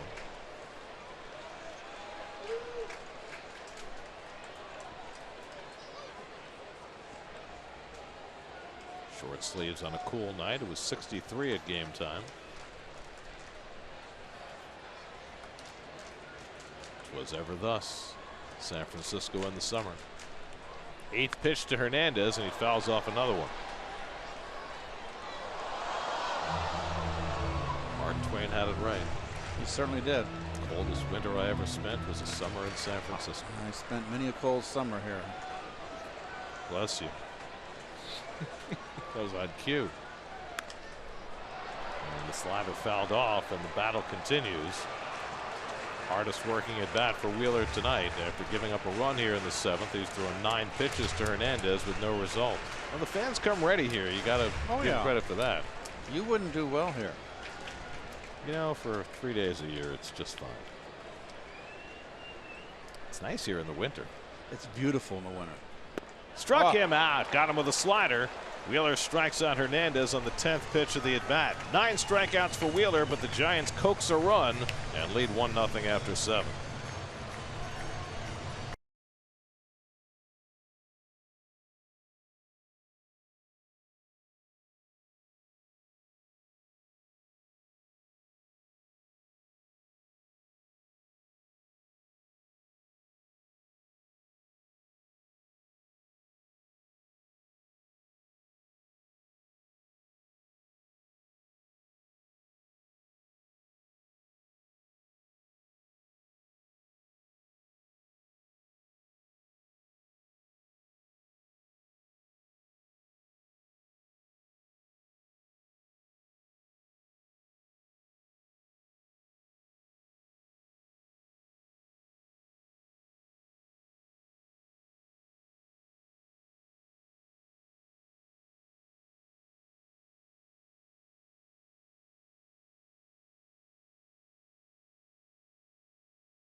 Mets take on the Phillies at 7:10 p.m. The first 15,000 fans in attendance will receive a Mets winter hat, courtesy of Just Works. Purchase tickets at Mets.com/tickets.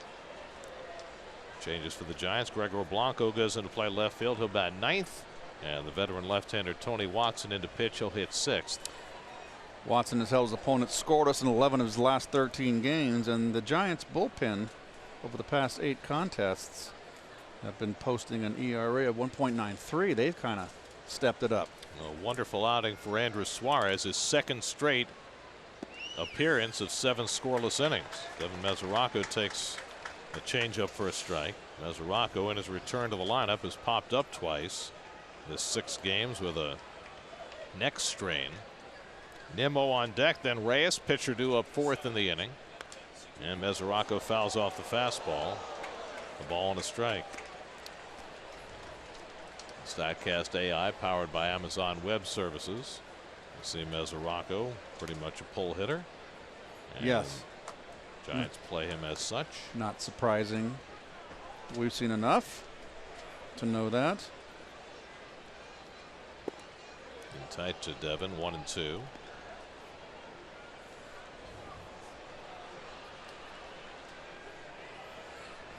Suarez went 7, no runs, 2 hits, no walks, 5 strikeouts, a hit batsman. He was tremendous.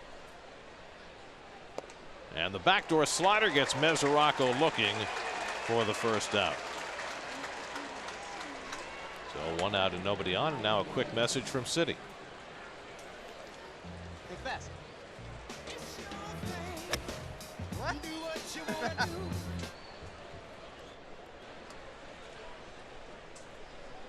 1 out and nobody on. Now Brandon Nimmo, who's grounded out and flied out, 0 for 2. You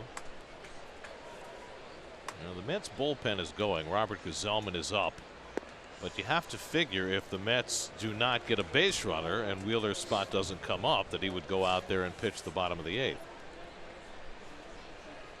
Or maybe not. He's at 97 pitches. Gazelman, after being laid low with strep throat in Chicago, is fully good to go. Nimmo drills one into right field for a base hit. That'll go back to the wall. Slater plays the carom, bobbles it around. Nimmo pulls in at second. He had already broken it down. No chance to even think about going farther. But Nimmo with a hard hit double against the left-hander, and the Mets have the tying run in scoring position. Brandon stays in on left-handers. Boy, I tell you what, he has really come of age here. It's been fun to watch his progress. Stays right in there and rips that slider. So the Mets have just their 3rd hit of the night. Tying run in scoring position for Reyes, who's grounded out twice. Michael Conforto has come out on deck to pinch hit. Which is interesting because if Rosario is available, you would think you would want the right-handed bat against Watson. Didn't Michael in New York, do I remember correctly, did he take Watson to the opposite field deep in one of those games? I could be wrong, Gare. And I left my San Francisco, the last series in New York, I left him on my bed in New York. You always bring the series, and I left it right there. It's not with me. Does indeed have a home run against Watson. Yep. So that's probably the thinking right there, even though this is not a ballpark that's conducive to home runs. Meanwhile, Watson quickly ahead on Reyes 0-2.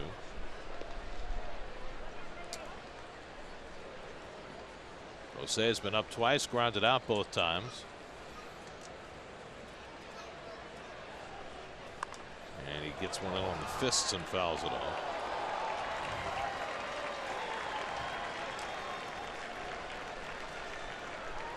Tony Watson.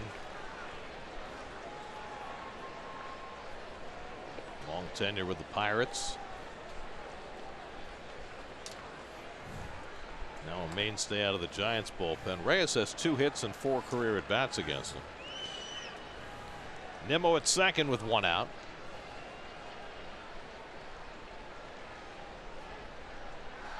And Reyes pops it up. Panic onto the outfield grass to call. 2 out. So Nimmo remains at second with 2 out. Conforto coming up. Tomorrow, game 2 of this series. Steven Matz against Derek Holland in a matchup of left-handers. Our coverage begins tomorrow afternoon at 3:30 right here on SNY. So now Conforto didn't start against the lefty tonight, but coming up against the lefty reliever Watson, against whom he's had success. 2 for 4 with a home run. Michael was on base 3 times in his last game Wednesday in Chicago with a single and 2 walks. Tying run at second with 2 out, 8th inning. And Conforto takes outside, ball 1. Got the right-hander Reyes Maranta up in the bullpen for the Giants with Frazier on deck.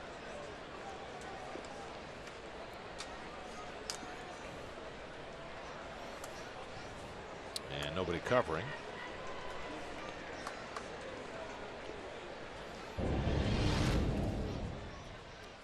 Well, this was the home run off of Watson, opposite field, back in New York. My memory served me well. It required review, right? They initially called it off the wall, and then yes, they reviewed it into a home run. So he got himself a slider and took it the other way. Left field fence here is a little bit deeper than Citi Field. 1-1 from Watson, and Conforto takes a fastball outside. 2-1.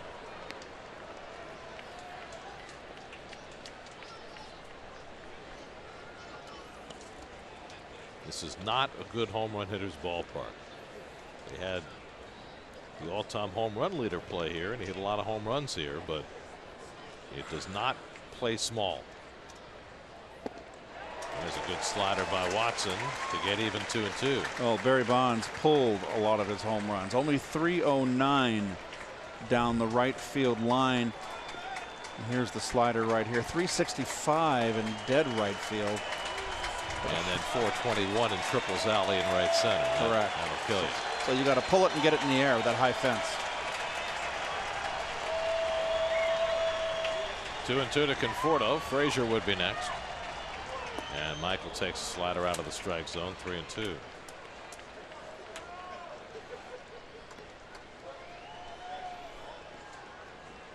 Well, this figures to be Watson's last batter. If he loses Conforto, they got the right-hander ready for Frazier.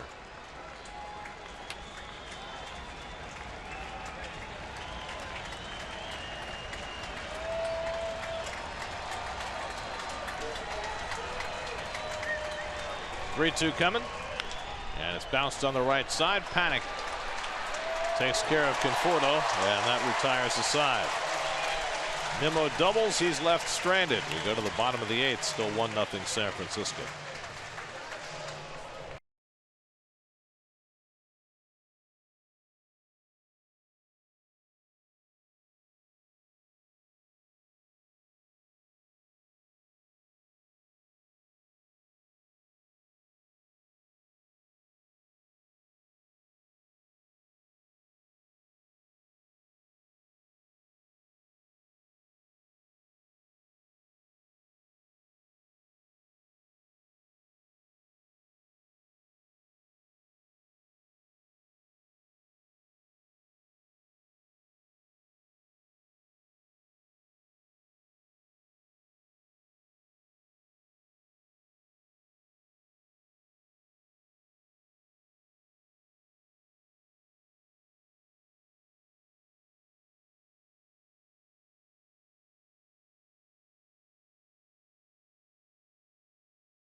The network came on the air in the middle of March in 2006. In the hours before the game, the studio crashed in New York. So Keith and I did the game with no commercials for 3.5 hours.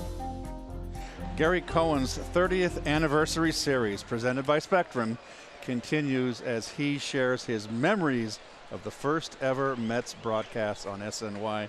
And oh yes, I remember it well. That was actually the second ever Mets broadcast on SNY. Creative editing there. Robert Gazelman on to pitch in the bottom of the 8th. You remember that in Vero Beach, Keith? I sure do. I remember the water moccasins, and it was rained, and they were in the ditch. We saw a couple of water moccasins. It was not my biggest memory. I know what your biggest memory was, that we had to talk for the whole entire broadcast. Ramos Garcia, big league debut. He struck out in each of his first 2 at-bats. The other rookie making his debut for the Giants, Chris Shaw, struck out in his first 2 at-bats, but then he hit a sacrifice fly in the 7th to drive in the only run of this game. Zach Wheeler out after 7.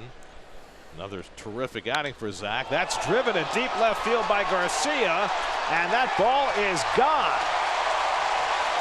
Ramos Garcia with his first big league hit, and it's a long home run to give the Giants a 2-0 lead.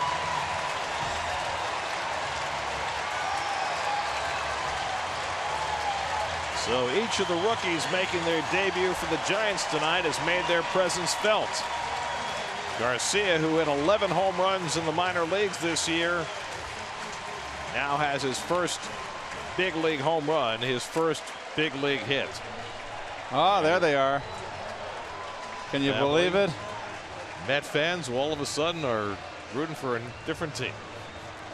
Unbelievable. That's the mother and father right there. Oh, I took the photograph with coming to the ballpark. Oh my gosh.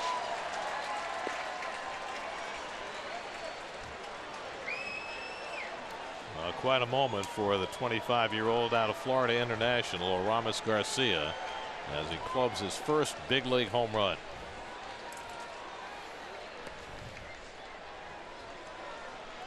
Gregor Blanco up for the first time, came out of the double switch in the last inning. Will Smith is up in the Giants bullpen, ready for a save opportunity, and now has a little more breathing room as Gazelman picks off the inside corner, 2-1. This has been a lost week for Gazelman. He was sick as a dog for a couple of days. Oh, giving him the freeze. What a moment. Your first game. So they were all ignoring him, and then finally, wow, he gets the plaudits that he earned. What a moment.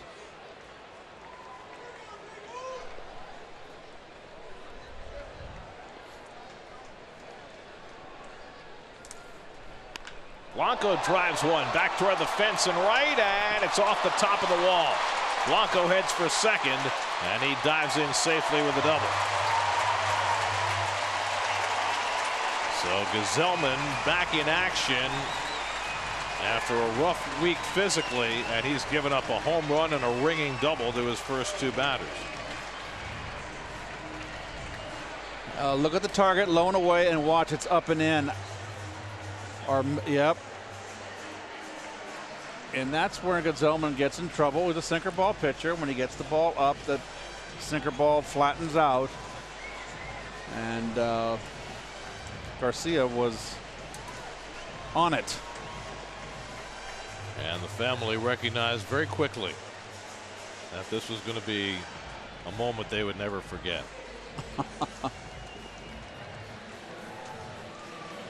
Wow.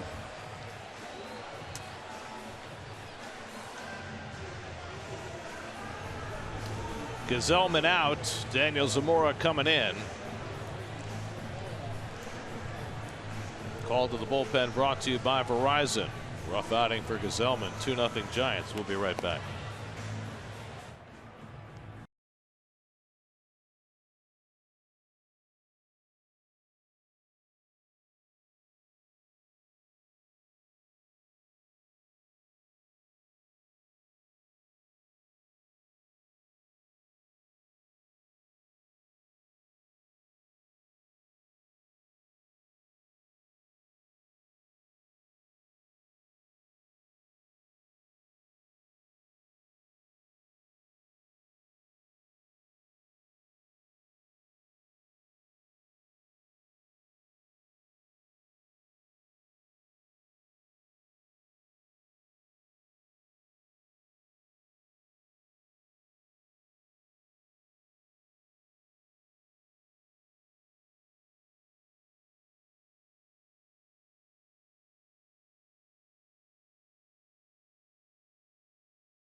Eighth big league appearance for Daniel Zamora, brought in to face Joe Panik with a runner at second and nobody out. Mets look for the bunt from Panik, and he lays off, ball one.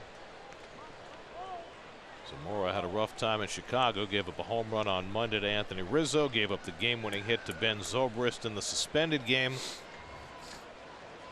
And now back out there to face the Giants after Gazelman gave up 2 rockets, a home run to Garcia and a double to Blanco. And Panic pushes the bunt foul, 1-1. We got the switch hitter Hansen on deck, and then the right hand batting Longoria, so the Mets will keep a right hander busy in the bullpen.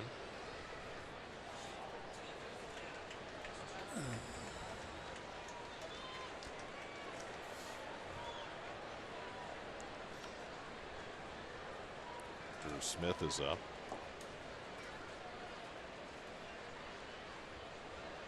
Panic giving himself up.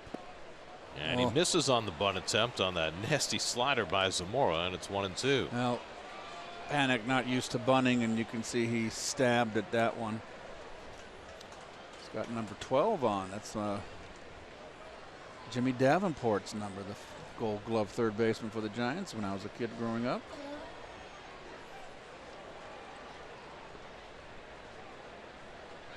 So now he's going to get to hitting on 1-2.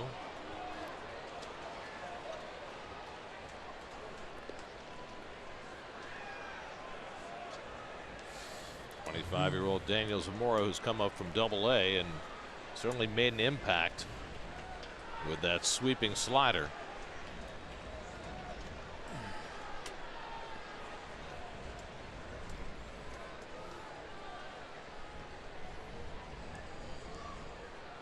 And Panic goes down swinging on the slider for the first out.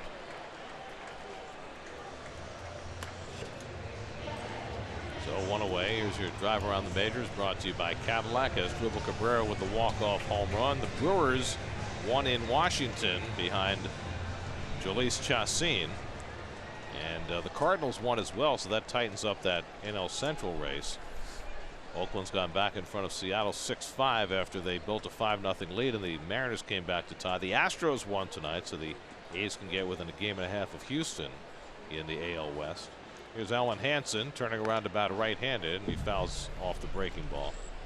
With the Cubs losing, the Cardinals and Brewers winning, that means St. Louis is just 3.5 back in Milwaukee 4. It is now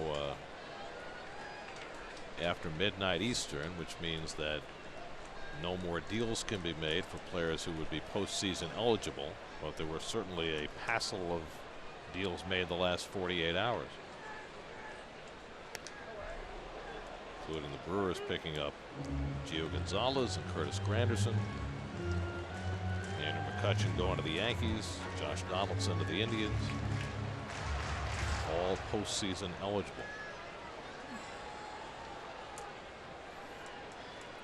Zamora ahead on Hansen 0-2 with Longoria on deck.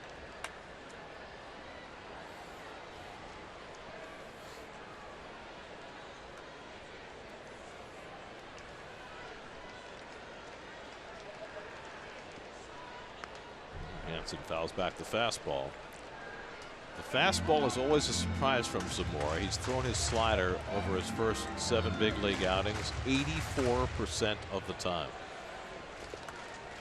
Geico Sports Night coming up after the post game. Talk about all the trades. Month to go in the big league season, and college football beginning as well. And the backdoor slider misses 1-2.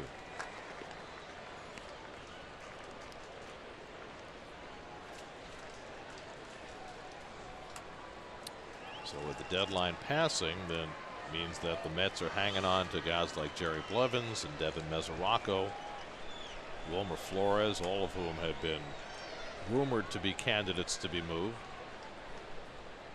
And the breaking ball swung and missed, so back-to-back strikeouts for Zamora. 2 out.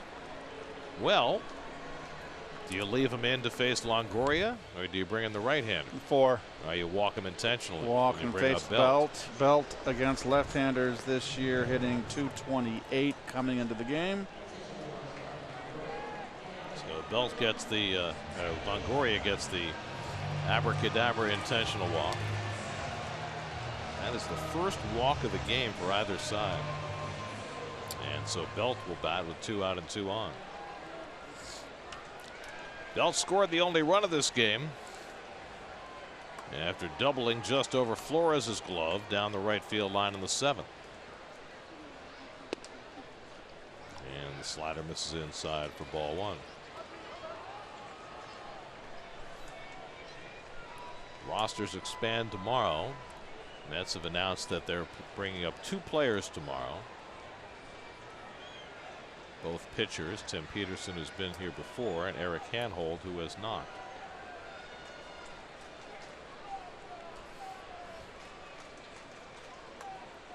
And perhaps some more to come once the minor league season ends in a couple of days.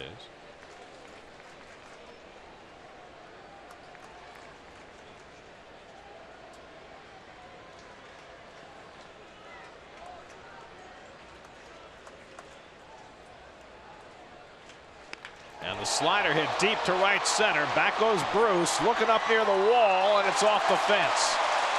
2 runs will score. Digging for third is Belt. He's in safely with a 2-run triple. And the Giants now have a 4-0 lead.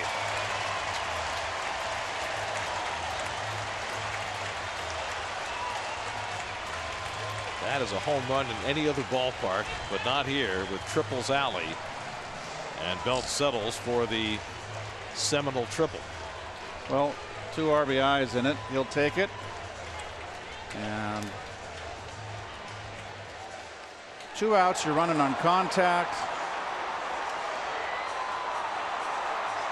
And when the ball caromed oddly and kicked into center field, Longoria was going to score easily.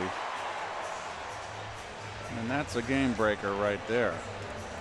So Belt playing a key role in this game. Got the double and scored the first run. Now he drives in 2 more with a triple. Zamora out, Drew Smith in. 4-0 Giants in the 8th. We'll be right back.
Drew Smith comes in to face Austin Slater and misses outside for ball one.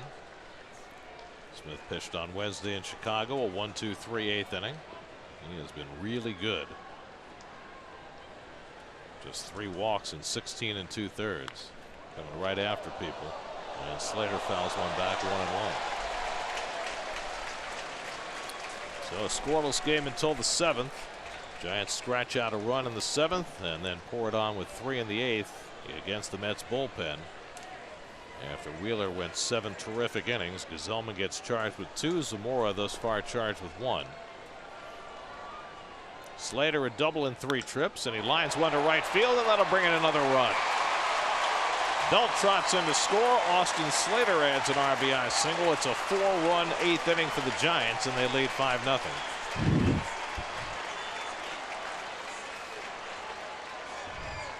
Little 2-out rally here. Fastball running in. He just inside outs it to right. Stayed level on that pitch.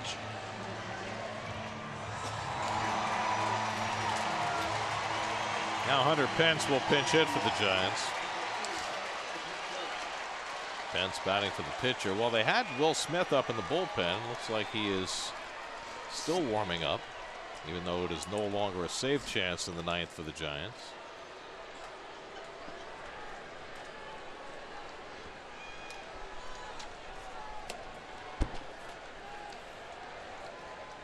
And that's Ty Block, not Will Smith, so they are not going to use their closer in this spot. Tonight's starters brought to you by People's United Bank. Andrew Suarez held the Mets scoreless for the first 7. Second straight 7-inning scoreless start for him. Zach Wheeler cracked in the 7th, and it's going to be enough to end his 7-game winning streak unless the Mets have an enormous rally in them in the 9th. But Wheeler lowered his season ERA to 3.37, which is just remarkable when you're considering where he began. 1-1 to Pence. He takes curveball low, 2-1.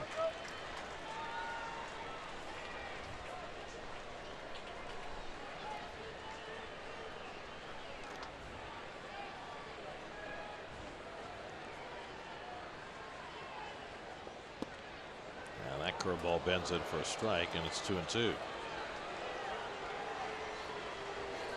In the 9th, the Mets will have the top of the batting order. Frazier, McNeil, and Jackson due up, trying to avoid being shut out. Mets have been shut out 10 times this year.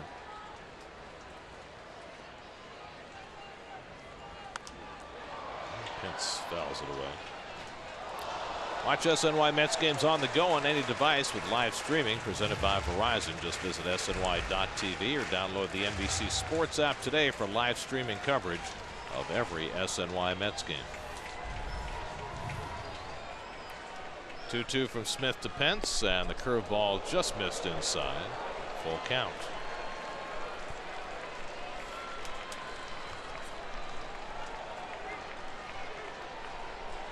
Pence, the 8th man up in the inning. Gorkis Hernandez would be next.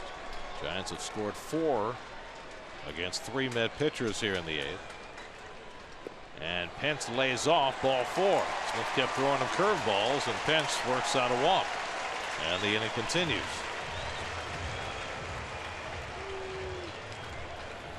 Dave Island out to talk to his young pitcher before he faces Gorkis Hernandez. Gazelman faced 2 batters, gave up a home run and a double. Zamora struck out his first 2, but after an intentional walk, Belt slammed a triple to drive in 2, and Smith has been greeted by an RBI hit by Slater, and now a walk to Pence. And the 9th batter to come at the plate, come up this inning for the Giants. This 4-run bottom of the 8th. Hernandez is 0 for 3, grounded out twice and struck out. He was the last batter Wheeler faced in the 7th. And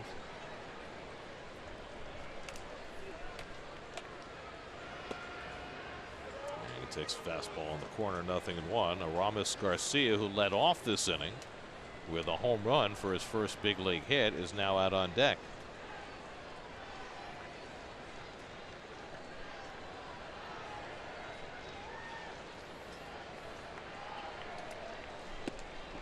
Hernandez chases one off the plate, and it's 0-2.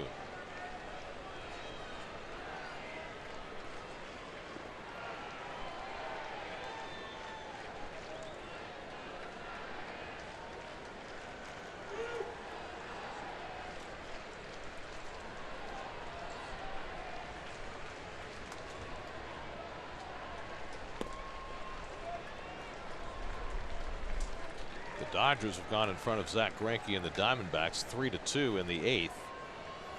Justin Turner and Kike Hernandez with home runs. Greinke's still in there. Dodgers 2 games behind the Diamondbacks coming into the 9th. Rockies are down 2-0 to the Padres in the 8th. The Rockies a game and a half out.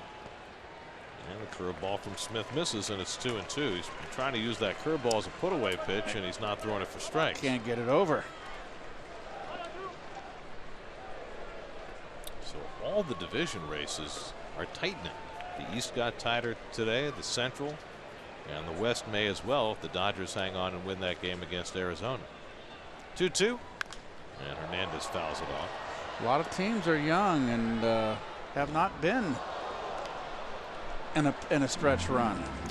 Well, the Braves are certainly one of those, right? I mean, they've now lost 7 of their last 8 home games. Phillies are in that category. A little different playing down the stretch. 2 on, 2 out, 2-2 to Hernandez. And he hits one the other way past Flores and into right field for a base hit. Slater will come in to score the 5th run of the inning. Borges Hernandez tacks on an RBI single, and this inning will just not die. It's 6-0 San Francisco. All this with 2 outs.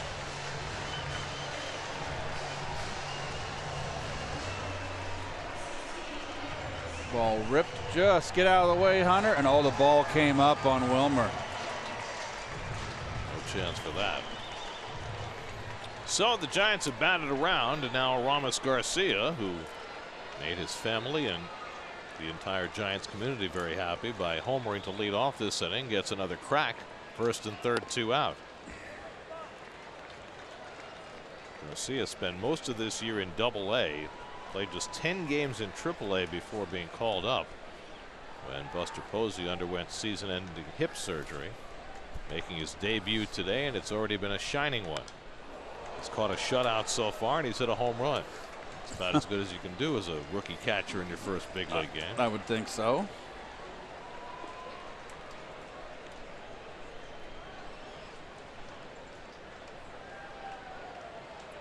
11 minor league home runs this year for Garcia, and now 1 on his permanent record.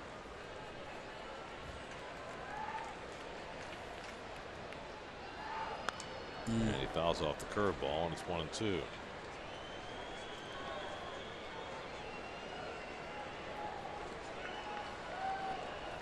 Smith has faced 3 batters and not retired any of them. RBI hit to Slater, walk to Pence, RBI hit to Hernandez.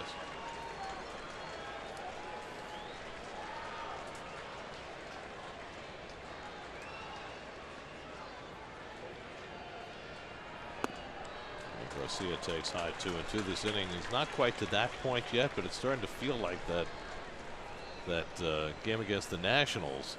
Oh. When the Mets gave up 14 runs in the last 2 innings. Oh. Nobody who came out of that bullpen could get anybody out. Garcia flies one out to right center. Cutting in is Jackson. He got a bad jump on it, and it falls in for another hit. That brings in Pence with the 6th run of the inning. And it's 7-0 San Francisco. Ramos Garcia with a home run and an RBI single in the same inning. And Mickey Callaway's seen enough of that. And he's going to make another pitching change. Wow. Now, Austin Jackson got a terrible jump on this ball. Might Well, not have had a chance to get anywhere. I think he thought it was hit harder off the end of the bat.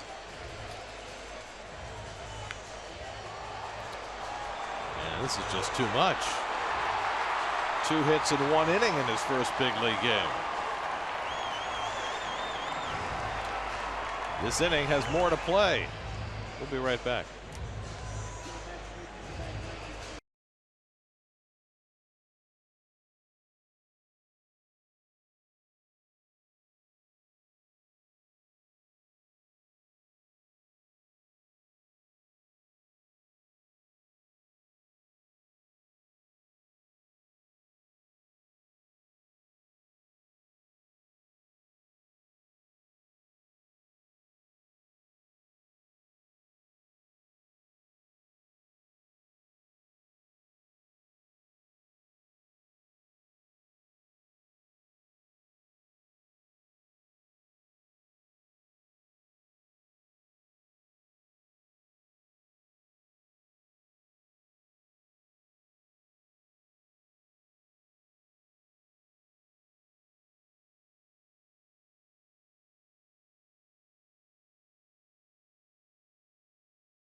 No. Jacob Rame will try and finally put this inning to rest. Giants have scored 6 times in the 8th inning. Rame recalled today for the 10th time this year. I asked the Elias Sports Bureau if they have records on these things. Apparently nobody does. But 10's got to be, it's got to be close to a record if it's not an actual record. 10 times being recalled in the same season? That's making the most of an option. Gregor Blanco hit a double against Gazelman earlier in this 8th inning. So Robert Gazelman charged with 2 runs. Daniel Zamora charged with 2 runs. Drew Smith charged with 2 runs and still responsible for 2 more. And Rame trying to finally put an end to it. 2-2 to Blanco.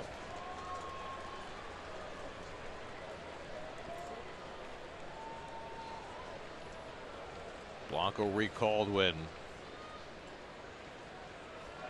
Steven Duggar went down for the year, and he swings and misses, and that brings a close to the bottom of the 8th. The 11 Giants came to bat, 6 of them scored. And we go to the 9th with the Mets down 7-0.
Left-hander Ty Block comes in to try and get the final 3 outs for the Giants.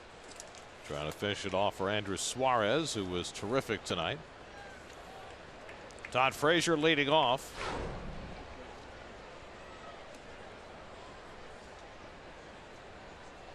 Block, a former starter, now turned reliever.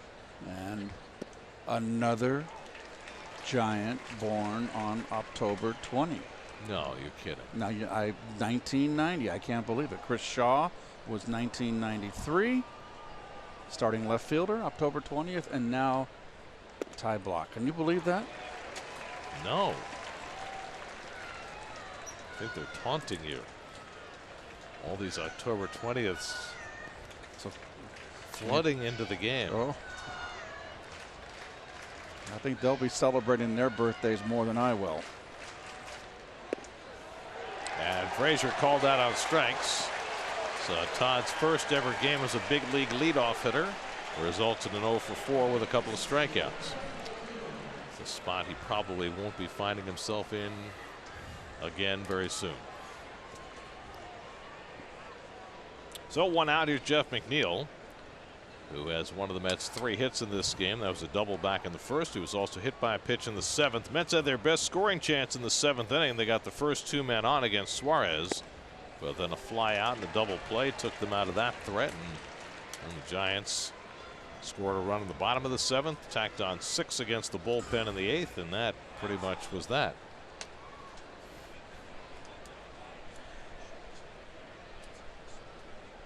And McNeil punches one to short. Hansen comes in to play the hop, and that's the 2nd out. And thus the Mets are down to their final out of the game, with Austin Jackson coming up. Jackson dunked a single into right field his last time up, 1 for 3 on the night. Steven Matz tomorrow, 4 o'clock start New York time.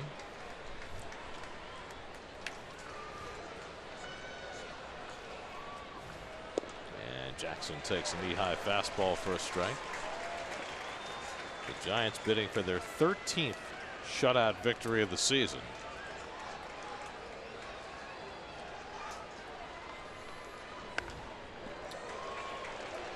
And now the Mets are down to their final strike.